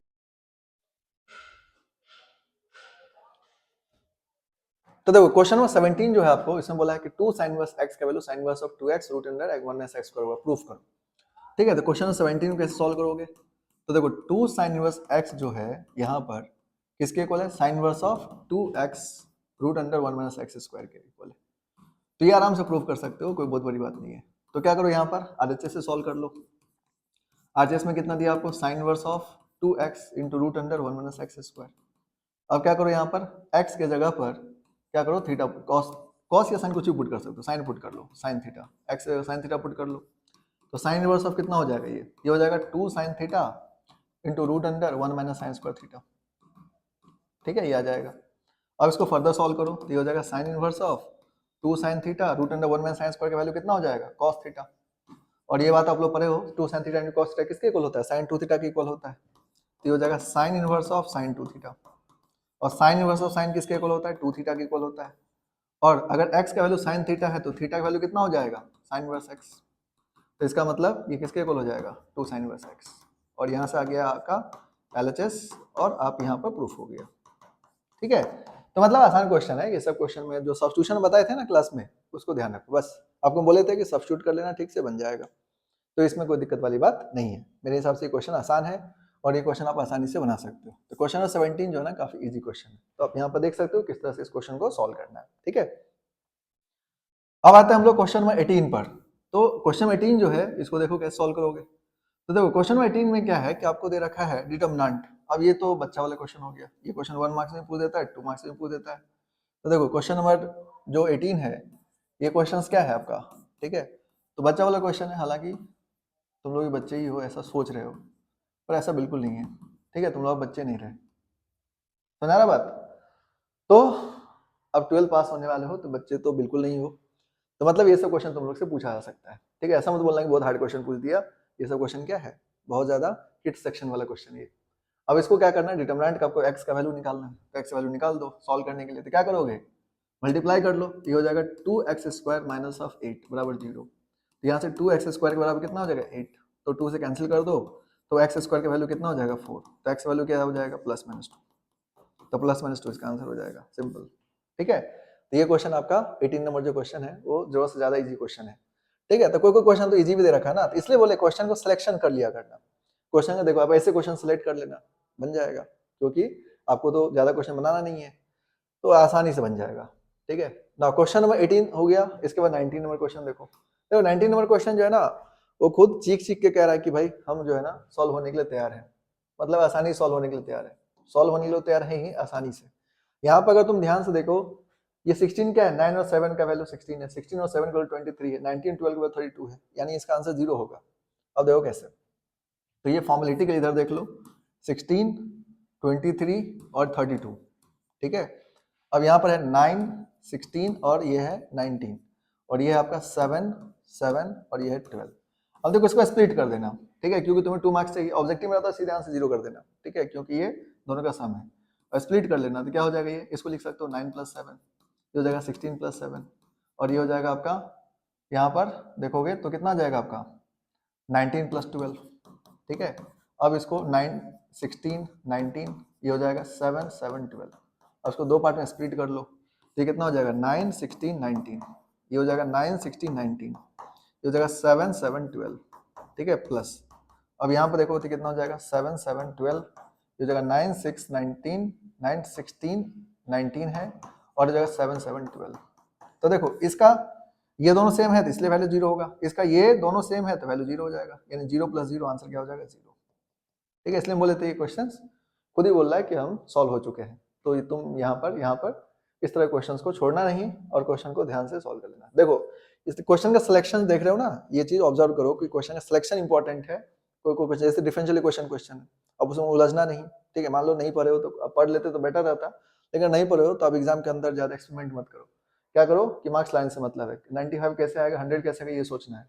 उसके लिए इजी क्वेश्चन को सेलेक्ट कर लेना, क्यों मैट्रिक्स डिटरमिनेंट तो भाई सब लोग पढ़े होगे। ठीक है, अब ये मत बोलना कि ये भी नहीं पढ़े हैं, ये नहीं पढ़े हो तो फिर तो दिक्कत है। ठीक है, लेकिन ये तो सब मेरे हिसाब से सब लोग पढ़ते हैं, तो तुम लोग भी पढ़े ही होगे। ठीक है, और हम तो पढ़ाई ही आप लोग को, तो आप लोग तो सब लोग अच्छे से जानते ही हो डिटरमिनेंट वगैरह कैसे सॉल्व किया जाता है। तो ये क्वेश्चन दोनों आसानी था, दोनों क्वेश्चन जो है आपको छोड़ना नहीं है, बना देना है। डिटरमिनेंट मैट्रिक्स का क्वेश्चन तो खैर बोर्ड में नहीं बनाओगे तो कहाँ बनाओगे यार। ठीक है, उसमें भी बिहार बोर्ड। अब क्वेश्चन नंबर 20, क्वेश्चन नंबर 20 में देखो क्या दे रखा है आपको। ठीक है, ये मैट्रिक्स का क्वेश्चन है, एक्स का वैल्यू पूछ रहा है, तो ये क्वेश्चन कोई बहुत ज्यादा टफ नहीं है, सिंपल इक्वालिटी ऑफ मैट्रिक्स का क्वेश्चन। ये कंसेप्ट आपको बताए थे शुरू में ही। 5 ये 3 है, यहाँ पर y है। अब ये इक्वेट करना आपको 6, 5 और 3 - 2 से। ये क्वेश्चन भी क्या है कि खुद ही बनने के लिए तैयार है। इक्वेट कर दो तो y के वैल्यू सीधा सीधा -2 के बराबर हो जाएगा। ठीक है, यानी एलिमेंट को ऑपरेट कर इक्वेट करना है, तो y को -2 से इक्वेट कर दो, यहाँ पर ये -2 हो जाएगा। अब यहाँ पर देखो 2x - y को 6 से इक्वेट कर लो, तो 2x - y 6 के बराबर हो जाएगा। y की वैल्यू पुट कर दो, तो 2x - -2 बराबर 6, तो 2x + 2 बराबर कितना हो जाएगा 6, तो 2x वैल्यू कितना हो जाएगा 4, तो x वैल्यू कितना आ जाएगा 2। ठीक है, तो 2 इसका करेक्ट आंसर होगा। तो यानी क्वेश्चन नंबर जो 20 है वो आसान क्वेश्चन है। अब इसके बाद है क्वेश्चन 21 नंबर जो क्वेश्चन देखो, ये क्वेश्चन क्या है ना, इक्वलिटी ऑफ मैट्रिसेस का, ये 2 मार्क्स का, ये मतलब तुम कह सकते हो 2 मार्क्स का क्वेश्चन है ये। ठीक है, ये हालांकि ऑब्जेक्टिव में पूछा जा सकता है, ये क्वेश्चंस ऑब्जेक्टिव और दो मार्क्स में दोनों में पूछा जा सकता है। तो मैट्रिक्स डिटरमिनेंट इजी होता है, इसके क्वेश्चंस बनाने में दिक्कत नहीं होगा, तीनों क्वेश्चन इजी है, चौथा क्वेश्चन भी इजी है, उसमें मल्टीप्लाई करना है। और मल्टीप्लाई करने के लिए हमको सिखाए थे कि बाबू मल्टीप्लाई करना ना तो पहले ऑर्डर डिग्री डिसाइड, मतलब इसका ऑर्डर डिसाइड जरूर कर लेना, नहीं तो गलत खूब होता है इसमें। ठीक है, क्वेश्चन इजी रहता है, बच्चे लोग गलत कर लेते हैं, तो तुम लोग ऐसा करना नहीं। अब ए दे रखा है 2 4 3, बी दे रखा है 2 3 4, अब ये दो मल्टीप्लिकेशन पूछ रहा है। ठीक है, दोनों एक एक मार्क्स देगा आपको, तो ए बी और बी ए का पूछा जा रहा है, पहले बोला है कि ए बी निकालो, तो ए बी निकाल दो। ठीक है, तो देखो 2 4 3 और यहाँ पर हो जाएगा 2 3 4। ठीक है, अब इसका ऑर्डर क्या है, देखो इसका ऑर्डर क्या है, रो कितना है 3, कॉलम कितना 1, 3 क्रॉस 1, और ये कितना है 1 क्रॉस 3, तो 1 1 सेम है, तो आंसर कितना होगा 3 क्रॉस 3 का मैट्रिक्स आना चाहिए। तो ये तो दिमाग लगा लेना पहले। ठीक है, 3 क्रॉस 3 का आएगा, तो 2 को मल्टीप्लाई कर लो 4 से, है ना, 2 2 जा 4, 2 3 जा 6, 2 4 जा 8, 4 2 जा 8, 4 3 जा 12, और ये हो गया 16, 3 2 जा 6, 3 3 जा 9, 3 4 जा 12। तो ये मैट्रिक्स हो गया, ए बी का वैल्यू हो गया, सिंपल। ठीक है, तो ऑर्डर डिसाइड कर लोगे तो सही रहेगा। इसका ऑर्डर कितना होगा 3 क्रॉस 3। अब बी ए निकालो, तो देखो बी ए निकालोगे तो क्या होगा, तो बी का वैल्यू कितना है 2 3 4, और ए का वैल्यू कितना है, तो ए का वैल्यू है आपका 2 4 3। एक वैल्यू 2 4 3, समझा ना बात। अब इसको करो तो ये देखो इसका ऑर्डर कितना है 1 क्रॉस 3, इसका ऑर्डर कितना है 3 क्रॉस 1, तो 3 3 सेम है, तो आंसर क्या हो जाएगा 1 क्रॉस 1। तो बी ए का वैल्यू जो हो जाएगा वो कितना हो जाएगा, तो इसको मल्टीप्लाई कर लो, 2 को 2 से करो 4, 3 को 4 से करो 12, 4 को 3 से करो 12, तो कितना आ जाएगा ये 24 + 4 28, तो 28 इसका आंसर होगा 1 क्रॉस 1। ठीक है, तो ये जो हम सिखाए थे आपको ऑर्डर लिख करके फिर मल्टीप्लाई करना, ये बड़ा मतलब इफेक्टिव होता है, और यहाँ से देख भी सकते हो कि बड़ा इंपॉर्टेंट है।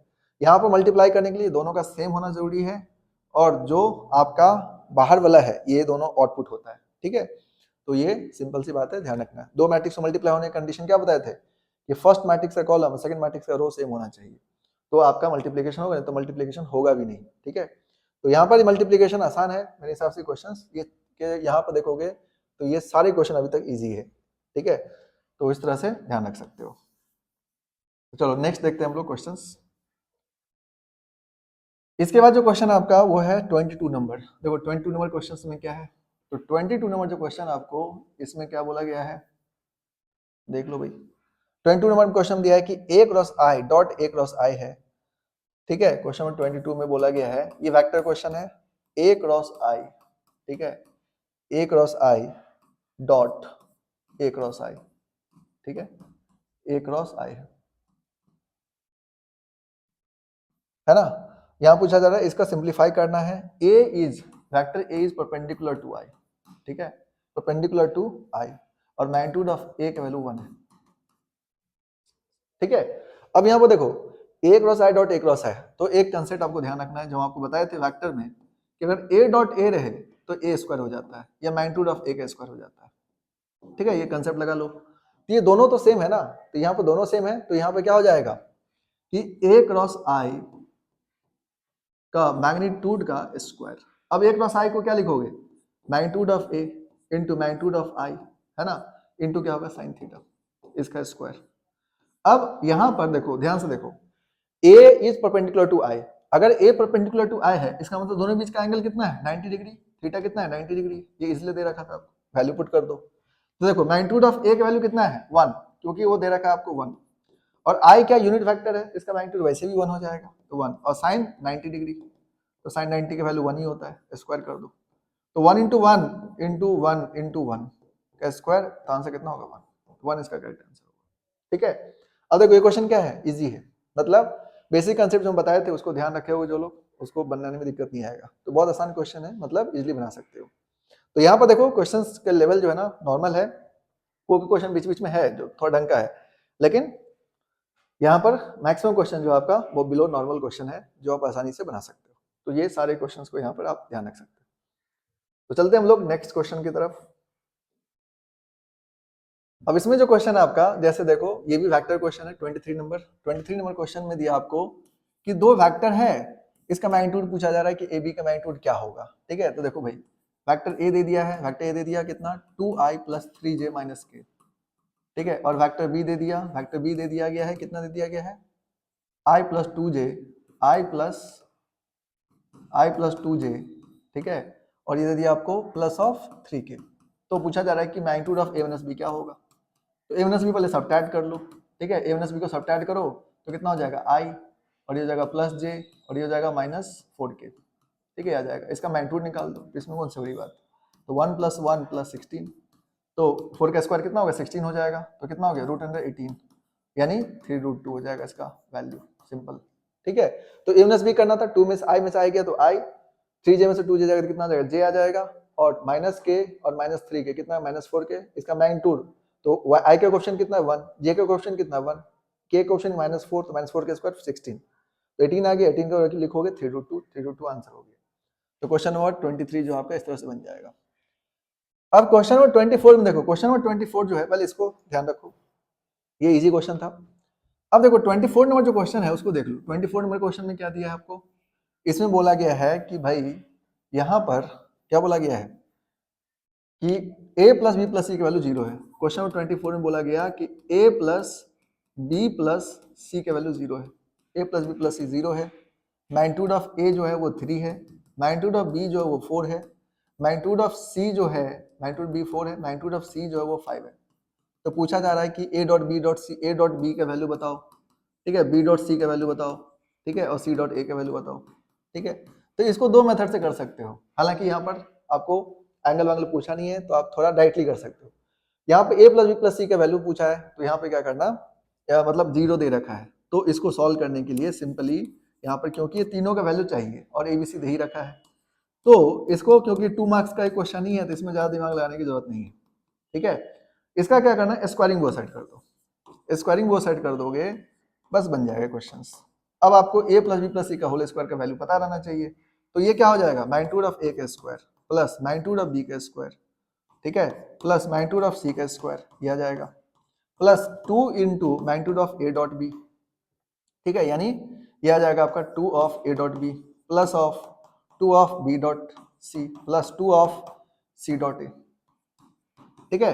ये a plus b plus c का फॉर्मूला होता है, सिंपल याद रखो, a plus b plus c का होल स्क्वायर लगा तो a स्क्वायर, जैसे a प्लस बी का होल स्क्वायर लगा तो a square plus b square plus 2ab होता है, तो a plus b plus c का लगाओगे तो a square plus b square plus c square plus 2ab plus 2bc plus 2ca हो जाएगा।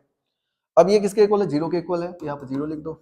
अब देखो इसका वैल्यू आपको दे रखा है, तो कितना होगा, 3 का स्क्वायर 9, 4 का स्क्वायर 16, c का स्क्वायर 5 का स्क्वायर 25 प्लस 2 कॉमन ले लो तो यह आ जाएगा a dot b plus b dot c plus c dot a, ठीक है, यहाँ पर आ जाएगा बराबर 0।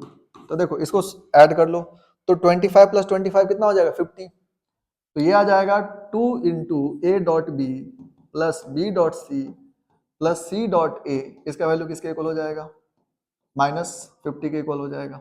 अब 2 से डिवाइड कर दो, तो a dot b plus b dot c plus c dot a किसके बराबर हो जाएगा, तो -25 के बराबर हो जाएगा, -25 के बराबर हो गया, सिंपल, ये आंसर हो गया, ठीक है। तो यहाँ पर इसका वैल्यू पुट कर दिया, 3 का स्क्वायर 9, 4 का स्क्वायर 16, 25, तो 16 और 9 25 प्लस 25 50, 50 उधर चला -50 हो जाएगा, 2 से डिवाइड कर दो -25, यानी इसका आंसर पूछा जा रहा था, इसका आंसर कितना हो जाएगा, -25। तो अगर इसको फॉर्मूला आता है ये वाला, तो ये क्वेश्चन भी आसान है, मतलब डिफिकल्ट नहीं है, आसानी से बना सकते हो आप। तो 24 नंबर क्वेश्चन भी इजी है, इजिली बना सकते हो, ठीक है। तो इसको आप इस तरह से ध्यान रखना। तो वेक्टर क्वेश्चन आसान होता है यार, वेक्टर क्वेश्चन जो है ना बहुत इजी होता है, मतलब वेक्टर को छोड़ना नहीं, ठीक है। वेक्टर ऑब्जेक्टिव में भी खूब पूछता है, तो वेक्टर क्वेश्चंस को बनाना जरूर, ठीक है, सब बच्चों वाली बात है, और तुम लोग वैसे ही बुजुर्ग हो चुके हो, तो यहाँ पर जो है इस तरह क्वेश्चंस को छोड़ना नहीं। तो क्वेश्चन नंबर जो है 24 आसान क्वेश्चन है। अब आ जाते हैं 25 नंबर क्वेश्चन पर। देखो direction is two per mutual perpendicular line are 5 to find the value of x। अब बताओ, दो परपेंडिकुलर लाइन का डायरेक्शन रेशियो दे दिया तुमको, एक का दे दिया 5 to 4 और एक का दे दिया 4/8x, तो क्या करोगे, अगर परपेंडिकुलर है तो a1 पढ़े थे, a1 a2 plus b1 b2 plus c1 c2 value क्या होता है, 0, है ना, पढ़े थे ना कि अगर वेक्टर a और b परपेंडिकुलर है तो सीधा सीधा उसका डायरेक्शन रेशियो का प्रोडक्ट का सम क्या हो जाएगा, 0 हो जाएगा, बस कर दो। तो 5 into 4, ठीक है, प्लस क्या करोगे 2 into 8 प्लस 4 into x, इसका वैल्यू क्या कर दो, 0 कर दो, तो कितना हो जाएगा 20 प्लस 16 प्लस 4x बराबर 0।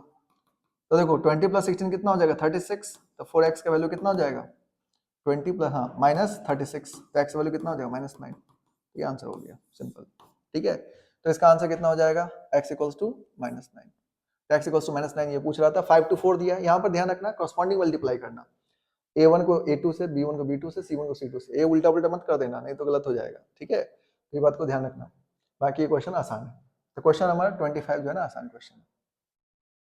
फिर ये क्वेश्चन दिया, find the equation of plane parallel to the plane. अब बताओ ये क्वेश्चन पूछने वाली बात है, लेकिन पूछा है तो बता देते हैं तुमको। क्वेश्चन 25, हालांकि ये क्वेश्चन जो है इसमें तुमको कॉस्ट पॉइंट नहीं दिया है, ठीक है, तो तुम्हारे पास जो है यहाँ पर एक प्रॉब्लम है, लेकिन उस प्रॉब्लम का कोई उपाय नहीं। ये क्वेश्चन बताओ पूछ दिया सीधा सीधा और जो है आपको कुछ पॉइंट नहीं दिया, तो कैसे कांस्टेंट निकालोगे। 9x - 7y + 5z = 8 है, तो बोला गया कि बताओ इसका पैरेलल का इक्वेशन बताओ, equation of plane parallel to the plane. अब ये क्वेश्चन क्या है, ऑब्जेक्टिव का क्वेश्चन है, ठीक है, सब्जेक्टिव में पूछा, पॉइंट नहीं दिया, बताओ, है ना, कैसे पूछ रहा है क्वेश्चन, मतलब कोई मीनिंग है इस क्वेश्चन का। अब ये पॉइंट नहीं दिया है तो तुम्हें क्या करना पड़ेगा, यहाँ पर सीधे सीधे XYZ को लिखना पड़ेगा, बस हो गया, बात खत्म करो।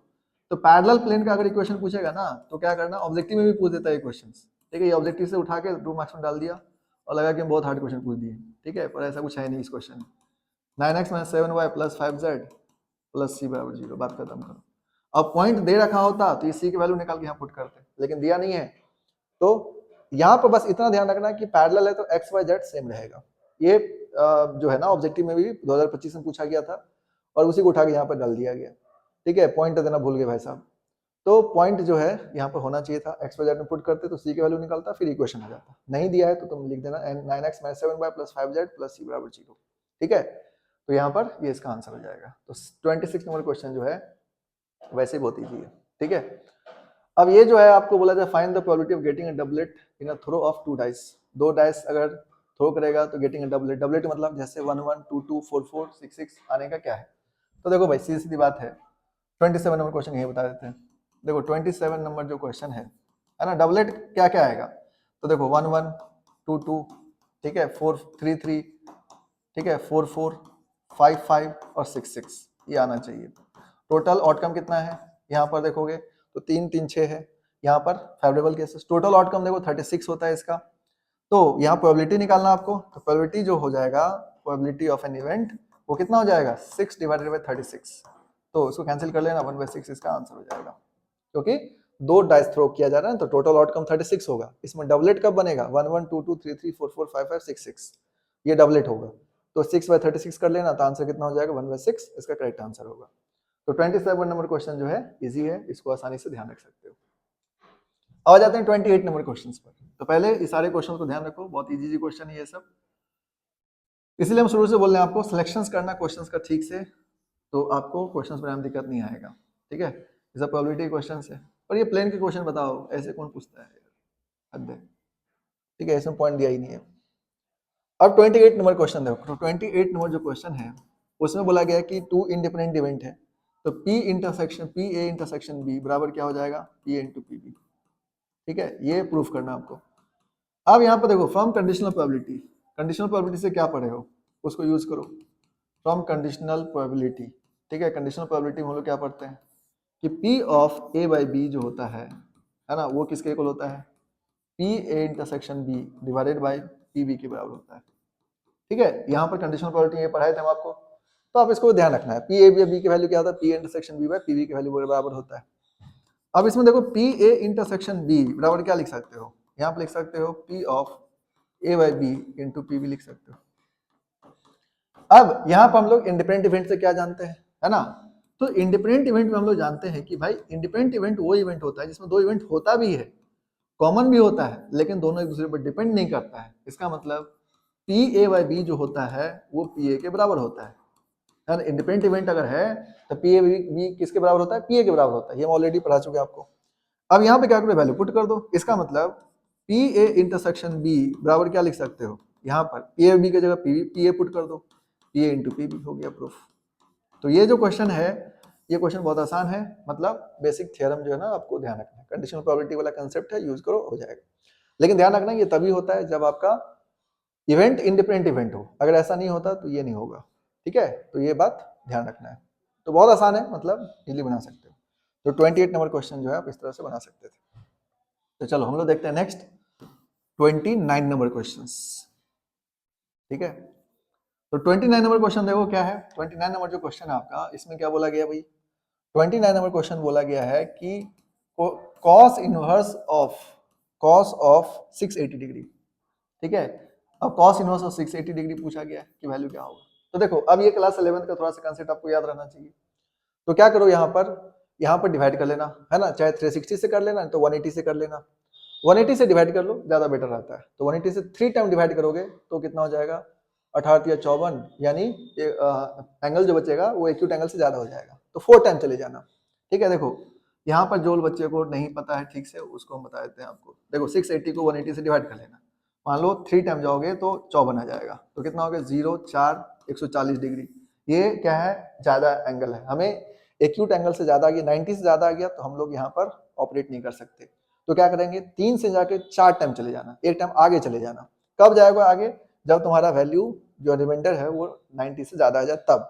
ठीक है, तो यहाँ पर क्या हो जाएगा cos inverse of 4 × 180 minus of, है ना, 70, तो ये कितना बच जाएगा 4 × 180 डिग्री करोगे तो ये जो वैल्यू हो जाएगा 720 माइनस ऑफ यहाँ पर जो वैल्यू बच जाएगा कितना बचेगा 40 डिग्री। ठीक है, 40 डिग्री बच जाएगा। अब यहाँ पर लिख सकते हो cos इनवर्स ऑफ cos, ये क्या हो गया 4 पाई माइनस ऑफ 40 डिग्री। ठीक है, तो देखो cos 4 पाई माइनस थीटा, तो cos 4 pi minus theta cos even pi minus theta क्या होता है cos थीटा ही होता है। तो cos inverse of cos 40 degree, ठीक है। और cos इनवर्स ऑफ cos 40 जो है ना 40 हो जाएगा आंसर। क्यों हो जाएगा 40 डिग्री आंसर? क्योंकि सीधी सीधी बात है कि cos इनवर्स का जो रेंज होता है वो 0 से 180 के बीच में होता है, और यहाँ पर देखोगे तो ये 40 डिग्री आ जाएगा, तो कोई दिक्कत नहीं है, ठीक है, ये लगा सकते हो। अब कई बच्चे सोच रहे होंगे कि यहाँ पर 3 पाई माइनस 140 क्यों लिख सकते हैं, तो वो प्रॉपर्टी नहीं लग सकता, क्योंकि ये एंगल जो होता है ना मस्ट बी एक्यूट एंगल, ये एंगल एक्यूट एंगल होना जरूरी है, नहीं तो तुम ये प्रॉपर्टी यूज नहीं कर सकते, ठीक है, इसीलिए ये नहीं लगाना है। तो यहाँ पर 180 से डिवाइड करोगे तो 140 हो जाएगा, इसलिए 4 टाइम चले जाओ, और माइनस 40 करोगे तो 180, ये कितना हो गया आपका 720 680 में से घटेगा तो वैल्यू कितना आ जाएगा -40, तो वैल्यू cos 4 पाई माइनस 40 मतलब कौन सा क्वाड्रेंट हो गया, फोर्थ क्वाड्रेंट। फोर्थ क्वाड्रेंट में cos क्या होता है, पॉजिटिव, इसलिए cos 40, तो वैल्यू कितना आ जाएगा 40 डिग्री आ जाएगा। ये क्लास 11th का कंसेप्ट है, थोड़ा सा लगेगा, उसके बाद ITF जो पढ़े हो उसको लगा दो, बन गया क्वेश्चन। तो इस तरह से इस क्वेश्चन को भी सॉल्व कर सकते हो। तो 29 नंबर क्वेश्चन भी क्या है, इजी है, प्रिंसिपल वैल्यू पूछ रहा था, और ये क्वेश्चन तुमको ऑब्जेक्टिव में भी पूछ सकता है। कुछ कुछ क्वेश्चन जो है ना बिहार बोर्ड में 2 मार्क्स और 1 मार्क दोनों में पूछ देता है, ठीक है। जैसे यहाँ से ये क्वेश्चंस और ये क्वेश्चन, ये प्लेन वाला क्वेश्चन, ये बता उठा के दे दिया तुमको, है ना। 25 नंबर क्वेश्चन भी ऑब्जेक्टिव में पूछा जा सकता है, 23 नंबर क्वेश्चन ऑब्जेक्टिव में पूछा जा सकता है। ये सब क्वेश्चंस में कोई दम वाली बात नहीं है, लेकिन ध्यान से ठीक से सॉल्व करके जाना। आ जाते हैं हम लोग लास्ट क्वेश्चन पर। लास्ट क्वेश्चन में जो आपका यहाँ पर है प्रूफ करने वाला, तो प्रूफ करने के लिए बोला है आपको, प्रूफ करना है, क्या प्रूफ करना है भाई, तो proof that tan inverse of x plus of cot inverse y, ठीक है, cot इनवर्स y है, और ये जो है ना tan inverse of x y plus 1 by y minus x proof करना है। तो क्या करो, सबसे पहले LHS ले लो इसका। LHS में क्या है आपका tan inverse of x plus of cot inverse y है, इसको लिख लो tan inverse of 1 by y, ठीक है, यहाँ पर सिंपल रहेगा। नहीं तो cot, चलो इसी को लिख लेते हैं, छोड़ो इतना क्या दिमाग लगाओगे, cot इनवर्स y है तो cot इनवर्स y रहने दो, ठीक है, लेकिन यहाँ पर tan inverse of 1 by y लिख सकते हो।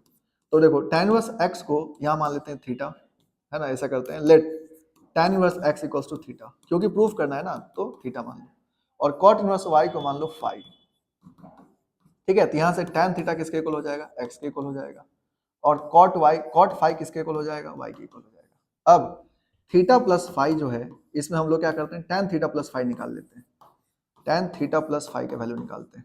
तो tan a प्लस बी का फॉर्मूला क्लास 11 में पढ़े हो सभी लोग, क्या होता है, tan a plus tan b divided by 1 minus tan a into tan b, tan a into tan b, ये सब लोग पढ़े थे, ठीक है।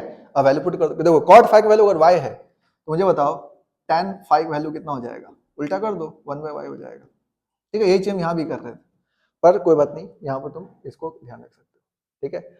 अब यहाँ पे क्या करो, वैल्यू सब्स्टिट्यूट कर दो भाई, सीधी सीधी बात है, वैल्यू सब्स्टिट्यूट करो, tan थीटा वैल्यू कितना है, x है, tan फाई का वैल्यू कितना होगा 1 by y divided by 1 minus x into 1 by y। अब इसको सॉल्व कर दो, तो यहाँ से tan of theta plus phi का वैल्यू कितना हो जाएगा, tan of theta plus phi का वैल्यू हो जाएगा x y plus 1 divided by y, ये हो जाएगा y minus x by y cancel हुआ, तो यहाँ से थीटा प्लस फाई की वैल्यू कितना आ जाएगा, तो आ जाएगा x y plus 1 by y minus x, ठीक है।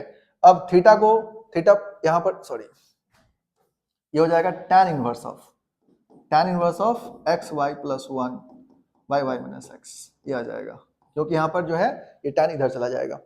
अब देखो थीटा का वैल्यू क्या माने थे, tan इनवर्स एक्स, और cot इनवर्स y, फाइव क्या माने cot इनवर्स y, इसका मतलब इसका फाइनल आंसर क्या हो जाएगा, इसका फाइनल आंसर हो जाएगा आपका, क्या हो जाएगा, यहाँ पर लिख सकते हो कि भाई tan inverse of x plus of cot inverse of y equals to tan inverse of x y plus 1 divided by y minus x, और ये हमारा प्रूफ हो गया, ठीक है। तो इस तरह से ये प्रूफ कर सकते हो। तो मतलब क्वेश्चन क्या था, इजी, ठीक है, लेकिन यहाँ पर जो है ना कैसे प्रूफ करते हैं ये बात आप लोग भूल जाते हो, तो इसमें कोई बहुत बड़ी बात नहीं है, और ये सारे क्वेश्चन आपको बता दिए 2 मार्क्स वाले क्वेश्चंस, ठीक है। अब इसमें जो है एक लेक्चर और ले लेंगे लॉन्ग वाले क्वेश्चंस में, लॉन्ग क्वेश्चन होगा 5-6 क्वेश्चंस, उसको देख लेंगे हम लोग, एक छोटा सा लेक्चर और आएगा, कष्ट करके देख लेना, तो बाकी जो है आपको इस तरह क्वेश्चन जो है मतलब आसानी से बन जाएगा। तो क्या समझे यहाँ से कि एक चीज जो आप ध्यान दे सकते हो, जो आपको ध्यान देना चाहिए, क्या कि भाई सिलेक्शन ऑफ क्वेश्चन इंपॉर्टेंट है ना, सिलेक्शन ऑफ क्वेश्चन जो है ना, जो बच्चा सिलेक्शन ठीक से करेगा उन बच्चों को दिक्कत नहीं होगा। जो बच्चा सिलेक्शन अच्छे से क्वेश्चन का कर लेगा तो मतलब वो क्वेश्चन आसानी से बना सकता है।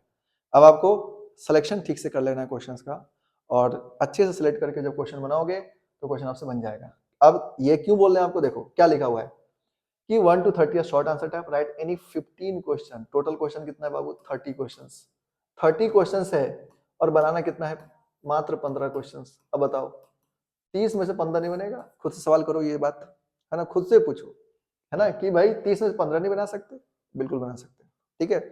तो ये तुमको अंदर से आवाज आएगा कि हाँ बना सकते हैं, ठीक है, और बन भी जाएगा। मतलब 15 क्वेश्चन तो बहुत ईजी है। देखो मैट्रिक्स के देखो 3-4 क्वेश्चन, डिटरमिनेंट का क्वेश्चन था वो ईजी था, 4-5 को ट्रिगो को ये इंटीग्रेशन क्वेश्चन वो ईजी है, 10 को क्वेश्चन तो ऐसे ही हो गया, और डिफरेंशिएशन का 2-3 क्वेश्चन है तो बन गया, हो गया 15 क्वेश्चन के आसपास पहुंच जाओगे तो हो गया, बात खत्म है। तो थोड़ा है कि तुमको तो सारा क्वेश्चन बनाना है, ठीक है। तो हम तो आपको सारा क्वेश्चन इसलिए बताया कि भाई आप देखो किस तरह से बनता है क्वेश्चन, लेकिन आपको 15 क्वेश्चन बनाने हैं। तो कोई भी 15 क्वेश्चन एग्जाम में क्या करना कि पहले सेलेक्ट करना क्वेश्चन को, पहले देखना, है ना, टिक कर लेना कि ये क्वेश्चन बनाना हमको, क्योंकि इससे क्या होगा कि आपको थोड़ा सा टाइम सेव होगा, और उसी क्वेश्चन को पहले बनाना। जो टिक कैसे करोगे, तो पहले ऐसे क्वेश्चन टिक कर लेना जो क्वेश्चन देखते ही बन जाए। तो 10-12 क्वेश्चन तो पक्का आ जाएगा, 1-2 क्वेश्चन हो सकता है तुमको बच जाए, लेकिन 10-12 क्वेश्चन जरूर देखते ही पता चल जाएगा, ये बन जाएगा। पहले उसको बना लो, और कोई जरूरी नहीं कि लगातार बनाना है, खाली क्वेश्चन नंबर लिख के बनाना कि भाई ये नंबर का ये नंबर का है, ठीक है, और बना लेना, ठीक है। आराम से तुम्हारा 100 में 100 आ जाएगा। तो लास्ट क्लास में आपको देखे थे ऑब्जेक्टिव क्वेश्चंस, उसमें भी देखे सारे क्वेश्चन इजी था। 2 मार्क्स क्वेश्चन भी इजी है, लॉन्ग वाले क्वेश्चन भी इजी है, ठीक है, ऐसा कुछ नहीं है। तो अगला क्लास में हम आपको लॉन्ग वाले क्वेश्चंस को सॉल्व करके दिखा देंगे, और बाकी आप लोग अच्छे से करो, बाकी हो जाएगा, ठीक है। इसमें कुछ भी नहीं है जो आप नहीं कर सकते, मतलब आसान है। मतलब आपको करना क्या है कि थोड़ा सा मेहनत करना है, बाकी मेहनत करोगे तो हो जाएगा, ठीक है। अभी जो टाइम है तुम्हारे पास उसको ज़्यादा ज़्यादा मेहनत करो, मॉडल पेपर लगाओ, और ज़्यादा ज़्यादा क्वेश्चन को सॉल्व करो, फॉर्मूला वगैरह देखना, नोट्स को रिवीजन करो, और बाकी हम आपको मिलते हैं नेक्स्ट लेक्चर में।